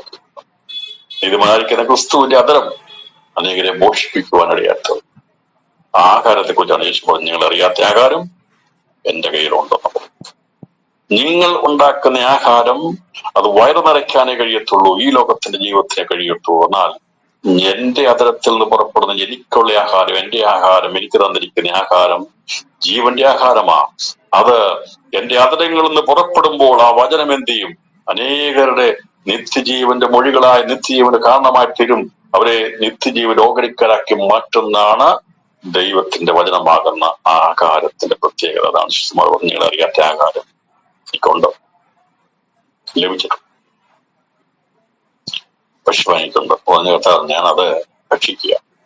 നിൽക്കുന്ന ജനക്കൂട്ടത്തെ കണ്ടപ്പോൾ, പട്ടണക്കാരെ മുഴുവൻ കണ്ടപ്പോൾ കർത്താവിന്റെ മനസ്സ് നിറഞ്ഞു സന്തോഷമായി. അത് വിശപ്പ് പോയി. അവിടെ വന്നിരുന്നത് ദാഹിച്ചും വിശന്നുമാണ് വന്നിരുന്നത്. രാത്രി എന്നെ ഞങ്ങളെ കണ്ടുകൊണ്ട് കർത്താവ് സന്തോഷിക്കട്ടെ. ഭൂമിയിലായിരുന്നപ്പോ നമ്മളെ പോലെ വിശന്നവൻ, നമ്മളെ പോലെ ദാഹിച്ചവൻ, അതേ അവനോട് ഇരുന്നത് ആഹാരത്തിന് വേണ്ടിയായിരുന്നെങ്കിൽ ഈ ശമരിയാസ്ത്രീയോട് സംസാരിച്ച് പട്ടണം വന്നപ്പോ യേശു പറഞ്ഞു, ഞാൻ എന്റെ വയറ് നിറഞ്ഞു. ഇതാണ് എന്റെ സന്തോഷം, ഇതാണ് ഞാൻ കൊടുക്കുന്ന ആഹാരത്തിന്റെ പ്രത്യേകത എന്നുള്ളത് കർത്താവ് പറഞ്ഞു. നമുക്ക് അങ്ങനെയാണല്ലോ, നല്ലൊരു സന്ദേശം, നല്ലൊരു കാര്യം പറഞ്ഞു കഴിയുമ്പോൾ നമുക്കൊരു നിറവുണ്ടാകും. അത് നമ്മുടെ വിശപ്പ് മാറ്റിക്കളയും. രാത്രിയിലും നമ്മുടെ ജീവിതത്തിൽ കർത്താവ് നമ്മുടെ അവസ്ഥകൾക്ക് മാറ്റം വരുത്തി അനുഭവം തരുവാൻ ദൈവമാക്കി. പിന്നീട് ശിഷ്യന്മാർക്ക് അത് മനസ്സിലായി. അവർക്കും വിശപ്പും ദാഹവും ഇല്ലാതെ ദൈവരാജ്യത്തിന് വേണ്ടി കഷ്ടപ്പെടുവാൻ അവരെ പ്രാപ്തരാക്കിയെടുത്തത് നിറവിന്റെ ആഹാരം ഉണ്ടായി. ആകയാൽ വല്ലവനും അവന് ഭക്ഷിപ്പാൻ കൊണ്ടുവന്ന് ഓ എന്ന് ശിഷ്യന്മാർ തമ്മിൽ പറഞ്ഞു. ഇവര് വിചാരിച്ചു, ഈ സ്ത്രീ വരുന്നതിന് മുമ്പായിട്ട് ആരെങ്കിലും വന്ന് അവന് ഭക്ഷിപ്പാൻ കൊടുത്തോ? ഇപ്പൊ പറഞ്ഞല്ലോ എനിക്ക് നവനെന്ന്. യേശു പറഞ്ഞത് ഈ പട്ടണക്കാരെ കൊണ്ടുപോകും, ഈ ശമരിയ പട്ടണ നിവാസിയെ കണ്ടുകൊണ്ടാണ് എനിക്ക് നവനെന്നത്. യേശു അവരോട് പറഞ്ഞത്, എന്നെ അയച്ചവന്റെ ഇഷ്ടം ചെയ്ത് അവന്റെ പ്രവൃത്തി തികയ്ക്കുന്നത് തന്നെ എന്റെ അവിടെ വ്യക്തമായി കർത്താവ്. എന്നെ അയച്ചവന്റെ ഇഷ്ടം ചെയ്ത് അവന്റെ പ്രവൃത്തി തികയ്ക്കുന്നത് തന്നെ എന്റെ ആഹാരം എന്ന് കർത്താവ് പറഞ്ഞു. എന്റെ ആഹാരം എനിക്ക് കിട്ടി. എന്നെ അയച്ചവന്റെ ഇഷ്ടമായിരുന്നു ഞാൻ ചെയ്തത്. ആ പ്രവൃത്തി തികച്ചെടുക്കുന്ന പ്രവൃത്തി തികവിലേക്ക് എത്തി. ശമരിയ പട്ടണത്തോട് സാക്ഷാൽ ക്രിസ്തു മശിയ ആരാകുന്നു എന്നുള്ളത് വെളിപ്പെടുത്തണമെന്നുള്ളത് പിതാവാം ദൈവത്തിന്റെ ഇഷ്ടമായിരുന്നു. യേശുവോട് എന്നെ അയച്ചവന്റെ ഇഷ്ടം ചെയ്ത് അവന്റെ പ്രവൃത്തി തേക്കുന്ന തന്നെ എന്റെ ആഹാരം. കർത്താവ് ഇന്നത്തെ എന്റെ ഈ സംസാരം മുഖാന്തരമായി എന്നെ അയച്ച എന്റെ ഇഷ്ടമാണ് ഓർത്തിട്ടത്. ആർക്കും വേണ്ടാതെ ഒറ്റപ്പെട്ട് കിടന്ന, ഈ മറ്റുള്ള മുമ്പിൽ ഇറങ്ങി വരുവാൻ കഴിയാതിരുന്ന ശമരിയ സ്ത്രീയെ അവിടെ സ്ഥിതി മാറ്റി അവിടെ പട്ടണത്തിൽ നിർത്തി സംസാരിപ്പിക്കുന്നതിനാക്കി തീർത്ത ദൈവത്തിന്റെ ആ പ്രവൃത്തി തന്റെ പിതാവ് തന്റെ പുത്രനെ അയച്ചപ്പോൾ അതിനു വേണ്ടി അയച്ചത്. രാത്രി ഞാൻ സന്ദേശം അവസാനിപ്പിക്കുമ്പോൾ സമൂഹത്തിൽ ഒറ്റപ്പെട്ട് വേദനപ്പെട്ട് ആരുടെ അടുത്ത് വിലയും നിലയും ഇല്ലാതിരുന്ന മാനവംശത്തെ അതെ അവരോട് സംസാരിച്ചു കഴിഞ്ഞപ്പോൾ പട്ടണത്തിൽ ചെന്ന് നിന്ന് സംസാരിക്കത്തക്കവണ്ണമുള്ള നിലവാരത്തിലേക്ക് അവിടെ സ്ഥിതി മാറ്റിയെടുത്തെങ്കിൽ കർത്താവ് പറഞ്ഞു, അതിനാണ് എന്നെ അയച്ചത്. അതെ, ആരുടെ മുമ്പ് നിൽക്കുവാൻ, യോഗ്യതയിലായിരുന്ന, പാകുകളായിരുന്ന, ദോഷികളായിരുന്ന, ഒന്നിനും കൊള്ളാതിരുന്ന നമ്മെ ദൈവമായ കർത്താവ് നമ്മെ സ്നേഹിച്ച സ്നേഹം എത്ര വലുത്. അവനെ തേടിയ തന്റെ പുത്രനെ അയച്ചത്, ശമരിയ സ്ത്രീയെ അയച്ചത്, ശമരിയ ജാതിയെ ദൈവം സ്നേഹിച്ചത് അതിനു വേണ്ടിയാ. യോധന്മാർ അവർ വാട്ടെടുക്കാതിരിക്കുമ്പോൾ വിലക്ക് കൽപ്പിച്ച് അവരെ ഫസ്റ്റ് കൽപ്പിച്ച് മാറ്റി നിർത്തുമ്പോൾ പിതാവാം ദൈവം പറഞ്ഞു, എന്റെ ഇഷ്ടം അതല്ല, അവരെ ഞാൻ സ്നേഹിക്കുന്നു. അവരെ നേടണം, അവരെ വെളിയിൽ കൊണ്ടുവരണം, പരസ്യമാക്കണം. ശമരിയ സ്ത്രീയെ പരസ്യമായി പരിസ്ഥിതിക്ക് മാറ്റം വരുത്തി അവൾ വളരെ രഹസ്യമായിട്ട് ജീവിച്ചു പോകുന്ന, അല്ലെങ്കിൽ ആ ഒരു സമൂഹത്തിൽ യാതൊരു സ്ഥാനമില്ലാത്തതായിരുന്നു. ക്രിസ്തു സംസാരിച്ചു കഴിഞ്ഞപ്പോൾ, യേശു സംസാരിച്ചു കഴിഞ്ഞപ്പോൾ, ക്രിസ്തുവിന്റെ ആഹാരം ആ പിതാവാം ദൈവം ചെയ്ത പ്രവൃത്തി തികച്ച് അവന്റെ ഇഷ്ടം ചെയ്ത് അവന്റെ പ്രവൃത്തി തയ്ക്കുന്നായിരുന്നെങ്കിൽ അത് മുഖാന്തരമായി ആ സ്ത്രീ വളരെ ശാന്തമായി, അതെ, വളരെ ശക്തിയോടെ, സന്തോഷത്തോടെ അവൾ വന്ന കാര്യം മറന്ന് വെള്ളം കോരാ യേശുവാകുന്ന ജീവന്റെ ഉറവയെ, ക്രിസ്തുവിനെ വെളിപ്പെടുത്തുവാൻ ആ പട്ടണത്തിൽ നിന്ന് ഉറക്കെ വിളിച്ചു പറഞ്ഞു, ഞാൻ ചെയ്ത മുഴുവനും എന്നോട് അറിയിച്ച ഒരു മനുഷ്യനെ നിങ്ങൾ വന്ന് കാണുവീൻ, അവൻ ക്രിസ്തു ആയിരിക്കുമോ എന്ന് വിളിച്ചു പറഞ്ഞു. രാത്രി കണ്ണുകളടയ്ക്കാം, പ്രാർത്ഥിക്കാം. അത് നമ്മുടെ കർത്താവ് സ്ത്രീകളെ മാറ്റം വരുത്തുന്നവല്ല. നമ്മളെ മാറ്റം വരുത്തിയ ദിവസങ്ങളിൽ വെളിപ്പെടുത്തുന്ന തലങ്ങളിൽ വെളിപ്പെടുത്തി അവന് വേണ്ടി പ്രയോജനപ്പെടുന്ന കണ്ടുകൊണ്ട് സ്വർഗം സന്തോഷിക്കും. അത് യാതൊരു വിലയും നിലയും ഇല്ലാതിരുന്ന മാനവംശത്തിൽ നിന്ന് നമ്മെ വിളിക്കുവാങ്ങിയ ക്രിസ്തുവിന്റെ സ്നേഹത്തിനായി സ്തോത്രം ചെയ്യാം. ഒന്നൊരു വാക്ക് പോലും പറയാൻ കഴിയാതിരുന്ന, ഒരു പാട്ട് പോലും പാടാൻ കഴിയാതിരുന്ന, പ്രാർത്ഥിക്കാൻ പോലും അറിയാതിരുന്ന, സാക്ഷ്യം പോലും അറിയാതിരുന്ന, ഒന്നും അറിയാതിരുന്ന നമ്മെ കർത്താവ് ഏതെല്ലാം മേഖലകളിൽ ഉപയോഗിക്കാൻ കഴിയാത്ത അവൻ നമ്മളോട് സംസാരിച്ചു. നമ്മുടെ അടുക്കൽ വന്നതുകൊണ്ടോ നമ്മുടെ സ്ഥിതികൾക്ക് മാറ്റം വരുത്തിയെങ്കിൽ അവനെ പ്രഘോഷിപ്പിക്കുവാൻ ദിവസങ്ങൾ കർത്താവ് നമ്മെ സഹായിക്കുമാറാകട്ടെ. ശമരിയാസ്ത്രീയുടെ ജീവിതത്തിൽ മാറ്റം വരുത്തി വരുവാനുള്ള ക്രിസ്തു ആകുന്നുള്ള കാഴ്ചപ്പാട് ജീവിച്ചപ്പോൾ അവൾ ആ പാത്രം അവിടെ വെച്ചിട്ട് പോയി ആ പട്ടണത്തിൽ പോയി പരസ്യമായി വിളിച്ചു പറയാൻ തീർന്നു. അതെ, ക്രിസ്തു ഞാൻ കണ്ടിരിക്കുന്നു, അവന് ആണോ എന്ന് എനിക്ക് തർപ്പിച്ച് നിങ്ങളുടെ അടുത്ത് പറഞ്ഞാൽ നിങ്ങൾ വിശ്വസിക്കത്തില്ല. പക്ഷെ വന്ന് കാണുവീൻ, വന്ന് കണ്ടാൽ നിങ്ങളും ആശ്ചര്യപ്പെട്ട് അവൻ വിശ്വസിക്കും. അതാണ് അവസാനം സംഭവിച്ചത്. നീ പറഞ്ഞതുകൊണ്ടല്ല ഞങ്ങൾ കണ്ട് വിശ്വസിച്ചിരിക്കുന്നു പറയാൻ കഴിയാത്ത ദൈവകഥ നമ്മെ സഹായിക്കേണ്ടത്. ആഴ്ച വരുന്ന ആഴ്ച താമസിക്കും. നമുക്ക് ചിന്തിക്കാം, രാത്രി കണ്ണുകളടയ്ക്കാം.